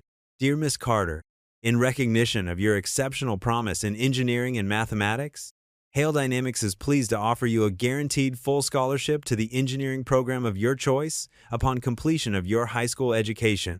He had to pause, blinking hard against the sudden moisture in his eyes. The letter went on to detail the terms: full tuition, books, room, and board, everything she would need to pursue her dreams. Baby girl, he whispered, his voice rough with emotion. Do you understand what this means? Maya was already spinning in circles, her arms spread wide. I can be an engineer, just like I wanted, just like Miss Victoria. She stopped spinning and launched herself at her father, wrapping her arms around his waist. Dad, I can really do it. Eli hugged her tight, pressing a kiss to the top of her head. He thought of all the nights he'd worried about her future, about how he'd managed to give her the opportunities she deserved. Now here it was, a promise in writing, a door thrown wide open. Your mama would be so proud, he managed, his throat tight. So proud of her brilliant girl. Maya squeezed him harder. She is proud, Dad. I know she is. She's watching from heaven and doing her happy dance too. That broke him. A tear slipped down his cheek as he laughed, imagining Tasha indeed dancing with joy, just as Maya was doing now. Their daughter had inherited that same irrepressible spirit, that ability to light up a room with her enthusiasm. We need to frame this, Maya declared, pulling back and carefully smoothing the letter. Can we frame it, Dad, please? Of course we can, sweet pea. He wiped his eyes quickly. I think I've still got that nice frame your Aunt Jenny gave us for Christmas in the hall closet. They retrieved the frame together, and Maya insisted on positioning the letter just right behind the glass. Eli helped her hang it on her bedroom wall, right next to her future engineer poster and her science fair ribbons. Perfect, Maya said, stepping back to admire it. She yawned suddenly, the excitement of the day catching up with her. Looks like somebody's ready for bed, Eli observed, checking his watch. It's been quite a day. Maya didn't even protest, which told him just how tired she was. She changed into her favorite star-patterned pajamas while Eli turned down her bed. When she climbed in, he tucked the covers around her just like he had when she was smaller. Dad? Maya asked sleepily, as he smoothed her hair back from her forehead. Yes, baby? Do you think I'll be a good engineer? Eli smiled down at her, his heart so full it felt like it might burst. I think you'll be the best engineer anyone's ever seen. You've got your mama's brains and determination, and you've already got more knowledge about machines than most grown folks I know. Maya smiled back, her eyes already drooping. I'm going to make things that help people, just like you do. I know you will. He leaned down and kissed her forehead. Sweet dreams, my brilliant girl. Sweet dreams, Dad, she murmured, snuggling deeper into her pillow. Eli stood in the doorway for a moment, watching his daughter drift off to sleep. The framed letter caught the last rays of sunset through her window, seeming to glow with promise. Both their faces held peaceful smiles. Daughter's dreams, once seeming so far out of reach, now secured in writing on her bedroom wall. The late afternoon sun painted the neighborhood in warm golden hues as people gathered in front of Eli's rebuilt garage. Folding chairs lined the small parking lot, filled with familiar faces from church, longtime customers, and folks who'd supported them through everything. The smell of fresh paint lingered in the air, mixing with the aroma of Mrs. Greer's famous lemon cookies arranged on a card table nearby. Victoria stood quietly at the back of the crowd, dressed casually in jeans and a simple blouse, watching the scene unfold with genuine warmth in her eyes. The transformation of the garage was remarkable, gleaming new equipment visible through the open bay doors, fresh paint everywhere, and the crown jewel, a massive mural covering the entire side wall. The artist, a local painter named Jerome, had worked for weeks to get every detail right. He'd interviewed old-timers, studied photographs, and spent hours with Eli and Maya to capture not just faces, but the spirit of the place. Now, covered by a large cloth, the mural waited for its big reveal. Eli fidgeted with his collar, uncomfortable being the center of attention. He wore his best shirt, pressed blue cotton that Maya had insisted on, and stood near the podium they'd set up. Maya practically vibrated with excitement beside him, her braids bouncing as she kept glancing at the covered wall. Mrs. Greer made her way to the front, her cane tapping steadily on the concrete. Despite her arthritis, she stood straight and proud at the microphone, adjusting her glasses as she looked out over the crowd. The chatter died down naturally. Everyone knew when Mrs. Greer spoke, you listened.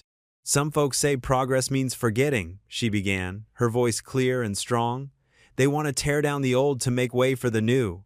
But real progress? Real progress remembers where it came from. She gestured to the covered wall. This mural tells our story. Not just one family's story, but all of ours. She turned slightly, nodding to Jerome. He and his assistant grasped the edges of the cloth. When Tasha Carter worked at the clinic, she never turned anyone away. When the flood came 10 years ago, she organized medical supplies from this very garage. And now? Mrs. Grier's voice softened with emotion. Now her husband and daughter carry that same spirit forward. The cloth fell away in one smooth motion, and a collective gasp rose from the crowd. The mural was stunning in its detail and vibrancy. 3 figures stood life-sized in the center. Tasha in her nurse's scrubs, one hand extended in welcome. Eli in his work clothes, holding a wrench and wearing his characteristic gentle smile. And Maya, clutching her engineering notebook, her face bright with possibility. But it wasn't just their portraits. Behind them, the mural showed scenes from the neighborhood's history. The old church that had sheltered families during storms, the first black-owned businesses that had opened on the street, children playing double dutch, elderly folks in rocking chairs telling stories. All of it flowing together in a river of memory and hope. Look closely, Mrs. Greer continued, her voice thick with pride. Every face here is someone who helped build this community. Every scene tells a story of how we've lifted each other up. She pointed to various sections, naming names, recounting tales that made people nod and murmur in recognition. Cameras clicked and flashed as reporters captured the moment. The local news station had set up their equipment, their reporter standing ready for interviews. But Eli barely noticed any of it. His eyes were fixed on Maya, who had walked up to stand in front of the mural. She reached out, touching the painted image of her mother gently. Then she looked at her own portrait, then her father's.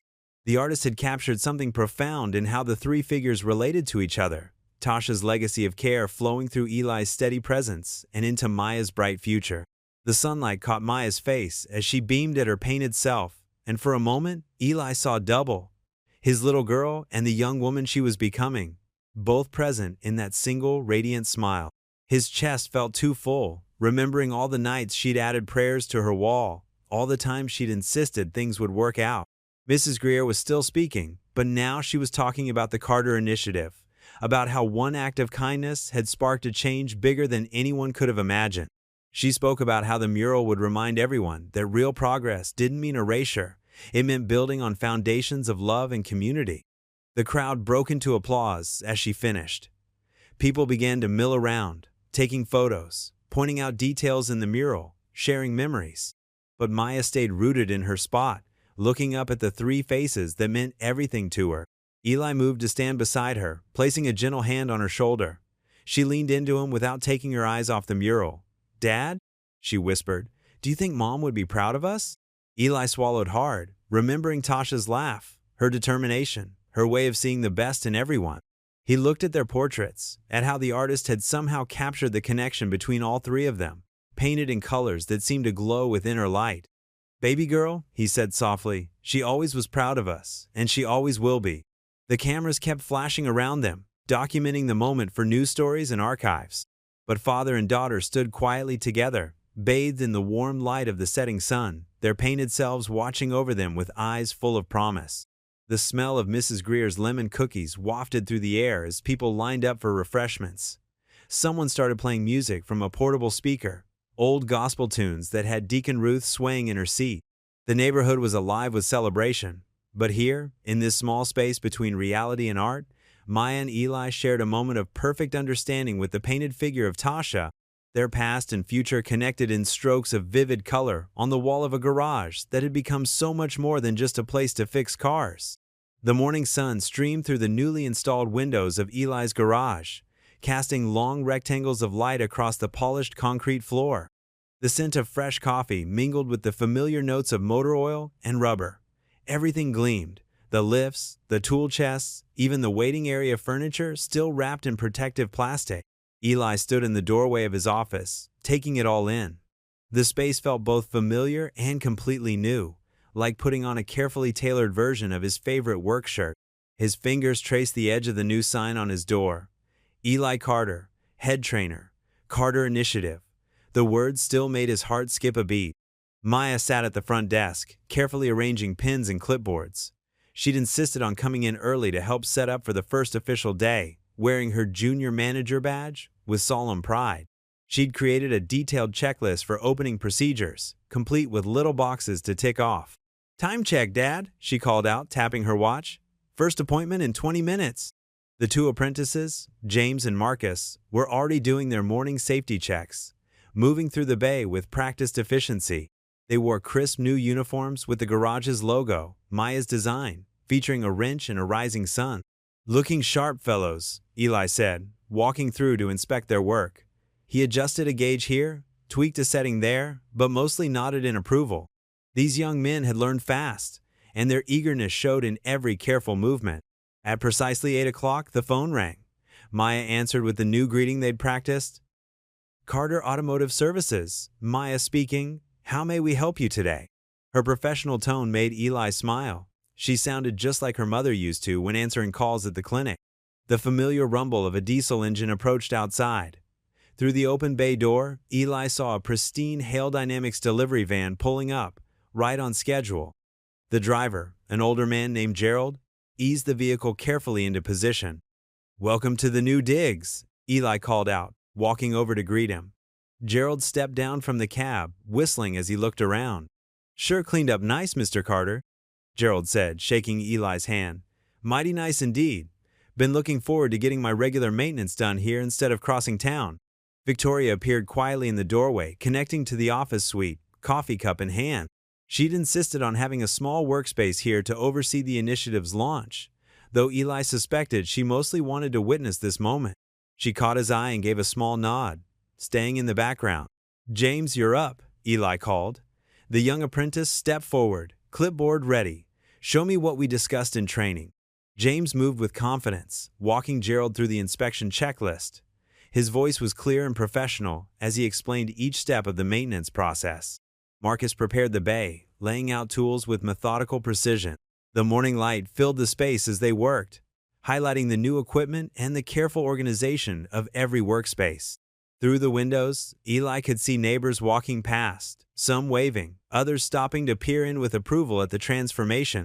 Victoria drifted closer, maintaining a respectful distance from the work area.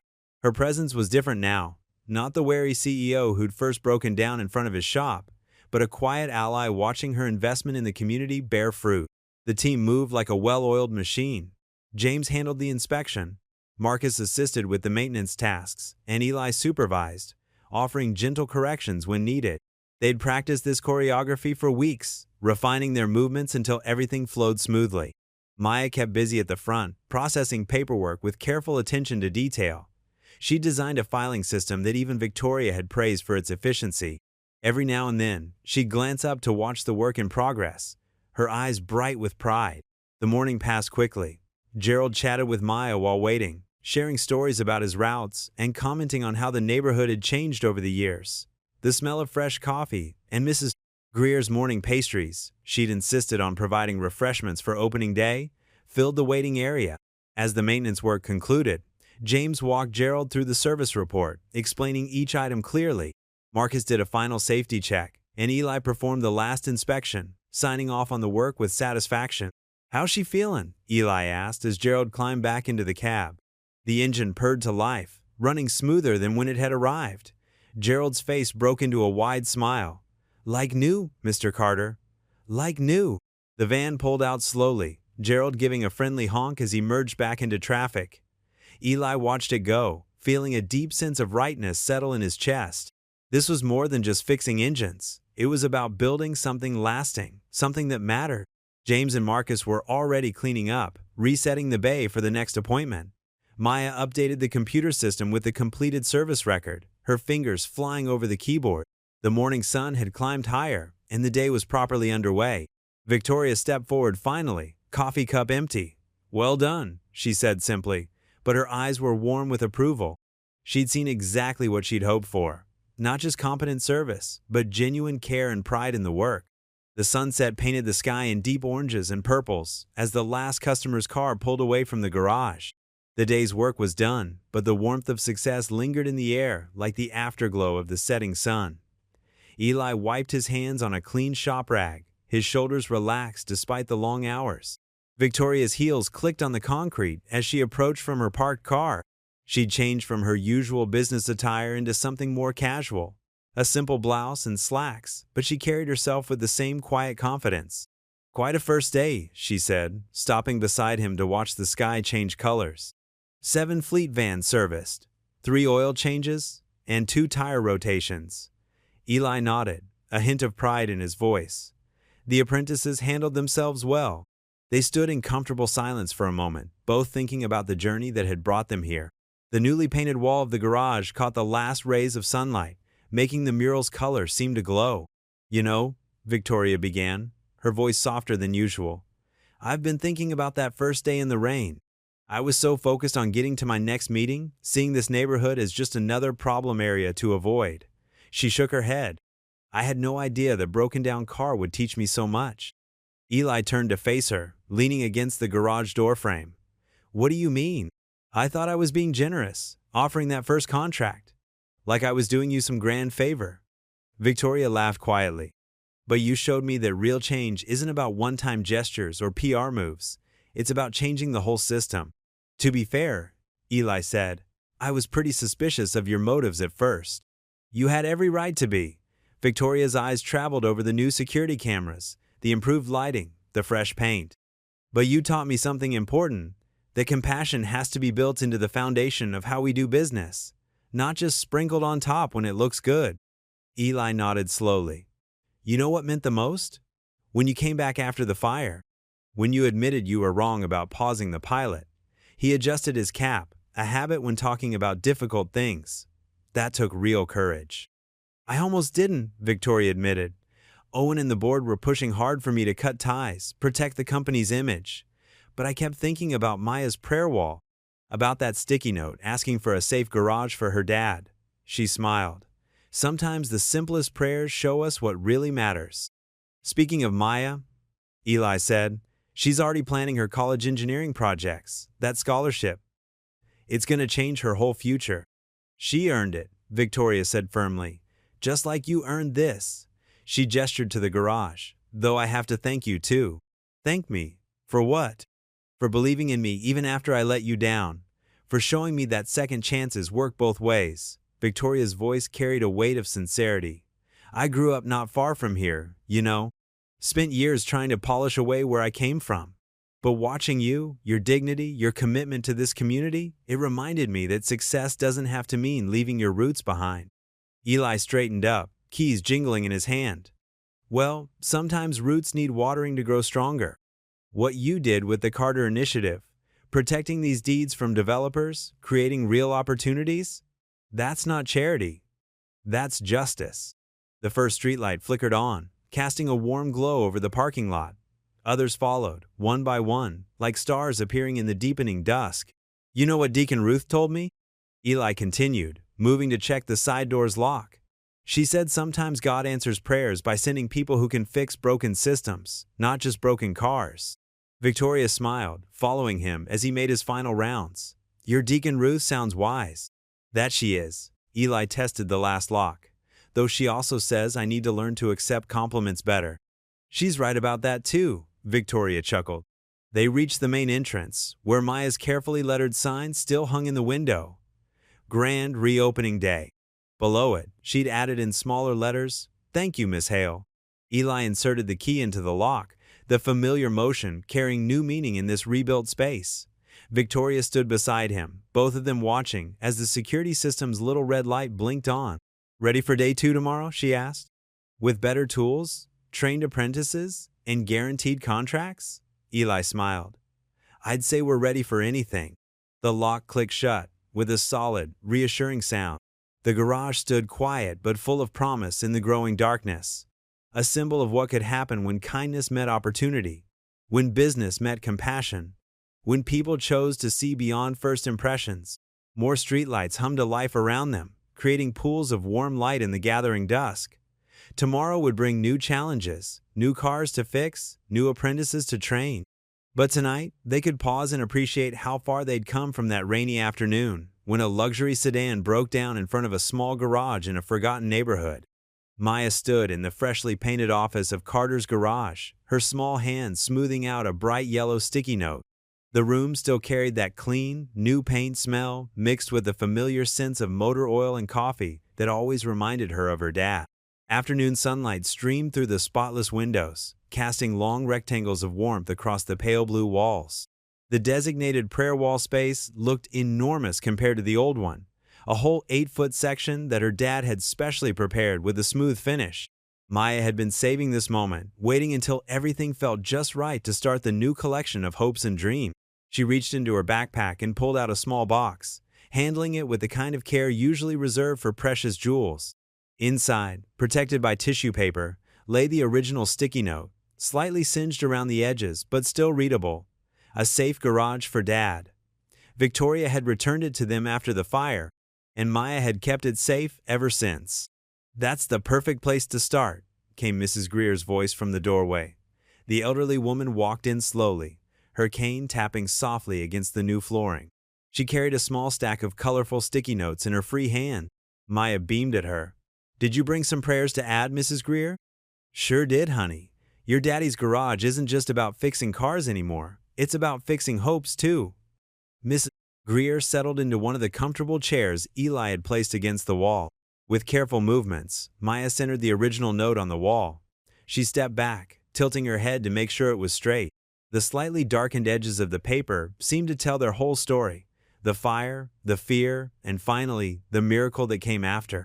The door chimed as Deacon Ruth entered, followed by 2 of the new apprentices, Marcus and James. They all carried sticky notes too. "We heard you were starting the new wall today," Marcus said, grinning. At 19, he was the youngest apprentice, but he already moved with the confidence of someone who knew he was exactly where he belonged. Maya's face lit up. "You all brought prayers too?" "Wouldn't miss it for anything," Deacon Ruth said, her warm voice filling the room. "This wall's going to hold all our dreams, just like the old one did."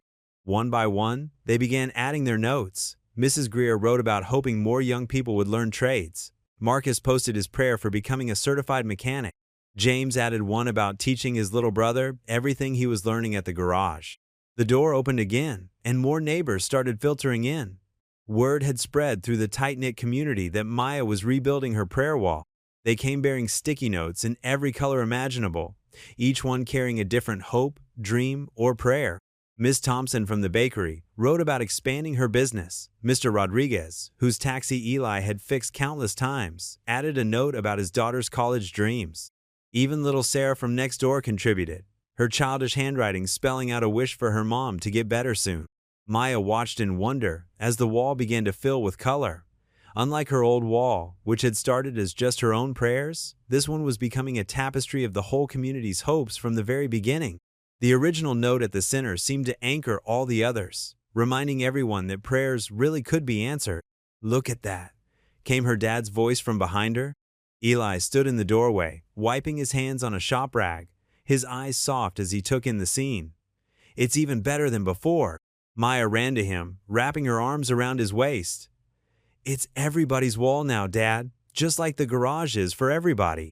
He squeezed her shoulder, both of them watching as more people added their notes. The apprentices helped Mrs. Greer reach higher spots, while Deacon Ruth read some of the prayers aloud to those who couldn't see them clearly. The late afternoon sun slanted through the windows, catching the wall just right. The colorful papers seemed to glow, their edges turning golden in the warm light. The slightly singed edges of Maya's original note in the center caught the light differently, making it stand out like a reminder of where they'd started and how far they'd come. Someone had opened the windows, letting in the sounds of the garage, the gentle whir of tools, friendly chatter, and occasional laugh. These familiar sounds mixed with the quiet murmur of people reading prayers aloud, sharing their hopes with each other, and adding new notes to empty spaces. Maya stood in the middle of it all, her heart feeling as warm as the sunlight that filled the room. The wall wasn't just paper and ink anymore. It had become something bigger, something that belonged to everyone who had ever believed in her dad's garage and what it stood for. The gathered community members stepped back one by one, admiring their collective work. The wall now held dozens of colorful notes, each one representing a different dream, a different story, a different prayer. But somehow, they all fit together perfectly, just like the community itself. The afternoon sun continued its slow dance across the wall, making the colors shift and change. Maya's original note remained at the heart of it all, its answered prayer, a reminder that sometimes the biggest dreams really do come true. The morning sun painted golden stripes across Carter's garage as Maya balanced on her tiptoes to reach the window. Her small hands carefully wiped the glass in circular motions, just like her dad had taught her. The familiar sounds of tools clanking and engines purring drifted through the open bay doors, mixing with laughter and casual conversation. Inside, Eli worked alongside his two apprentices, Marcus and James, their navy blue uniforms crisp and clean beneath the bright LED lights. The new lifts hummed smoothly as they raised a silver sedan, and the polished concrete floor gleamed like it had been waxed yesterday, because it had been. "Remember what I showed you about checking the timing belt?" Eli asked, pointing to the engine compartment. Marcus nodded eagerly, his young face serious with concentration. "Yes, sir, and we check for wear patterns here and here," Marcus replied, gesturing confidently. James watched intently, jotting notes in the small notebook he always carried. Maya finished with the window and stepped back to admire her work. The morning light streamed through without a single smudge to mar its path. She loved these early mornings at the garage, before the rush of customers began. Everything felt fresh and full of possibility. The bell above the door chimed softly as Victoria walked in, carrying a cardboard tray with 4 coffee cups. She wore a casual blazer over jeans, her new normal for garage visits, and her face brightened when she saw Maya. "Good morning, future engineer," Victoria called out, setting the coffee tray on the pristine front counter. "I brought your dad's favorite." "And hot chocolate for me?" Maya asked hopefully, already knowing the answer. Victoria never forgot. "Of course, with extra marshmallows, just how you like it." Victoria handed her the smallest cup, still warm through its protective sleeve. Eli emerged from under the hood, wiping his hands on a shop rag. "You're gonna spoil us with all these coffee runs," he said. But his smile was genuine as he accepted his cup. "Consider it fuel for success," Victoria replied, passing cups to Marcus and James. "The quarterly numbers came in yesterday. Your garage is outperforming every metric we set." The apprentices high-fived each other, and Eli's chest swelled with quiet pride. He'd worked hard to train them right, to build something that would last. Maya wandered over to her prayer wall, sipping her hot chocolate thoughtfully. The wall had grown over the past months, covered in a rainbow of sticky notes from community members, customers, and friends. Some asked for help with sick relatives or tough times. Others celebrated answered prayers, a new job, a healed relationship, a child's achievement. The original note still held its place of honor in the center, its edges slightly darkened from the fire, but its message clear and strong. "A safe garage for Dad." Maya traced its edges gently with her finger, remembering how scared she'd been when she first wrote it. She pulled a fresh sticky note from her pocket, bright green, her current favorite color. With careful letters, she wrote 2 simple words: "Thank you." She stood there for a moment, considering where to place it. "That's a powerful prayer too, you know," Victoria said softly, coming to stand beside her. "Gratitude matters just as much as asking." Maya nodded and pressed the note carefully beneath the original one, creating a perfect pair, the prayer and its answer. The morning light grew stronger, and Maya remembered her morning task. She skipped to the front door, where the open sign hung ready. With a practiced flip, she turned it to welcome the day's customers. Through the window, she could see the mural that stretched across the garage's exterior wall. The fresh paint still looked vibrant. Tasha's gentle smile watching over them all, now joined by portraits of Eli and Maya herself. The artist had captured them perfectly. Eli with his kind eyes and ready smile, Maya with her notebook and determined expression. From the work bay came the sound of Eli teaching, his voice patient and clear. "Now, listen to that engine. What's it telling you?" The motor purred smoothly, a testament to careful maintenance and skilled hands. Marcus and James leaned in, learning to hear the subtle languages of machinery. Victoria sat at the small desk in the corner, reviewing paperwork for the Carter Initiative's newest expansion. 6 more garages would join the program next month, each one a chance to change lives like theirs had been changed. The morning bustle of the neighborhood grew outside. Mrs. Greer opening her bakery next door. Deacon Ruth walking past on his way to visit church members. The familiar rhythm of their community coming to life. Maya returned to the prayer wall, holding her hot chocolate with both hands. She studied the collection of notes, some faded, some fresh, all of them pieces of hope shared in this space. The wall wasn't just paper and ink anymore. It was a testament to what could happen when people believed in each other. The bell chimed again as their first customer of the day entered. Maya heard her father's warm greeting, the friendly conversation that always preceded business. The apprentices moved with growing confidence, setting up for the day's work. Victoria gathered her things, ready to head to her office, but not before one last look at the prayer wall. Through the open bay doors, sunlight spilled across the mural outside, making the colors glow. The sound of the perfectly tuned engine filled the air, a steady, promising hum that seemed to say everything was exactly as it should be. What would you do if you were in their place? Comment your answer below, and let's see how you'd rewrite the ending. If you thought this was just the beginning, you're right. Click through and see where the story takes you next. If you enjoyed the story of Eli Carter, I handpicked the next story that you will enjoy. Please don't miss this one. Click here to watch it.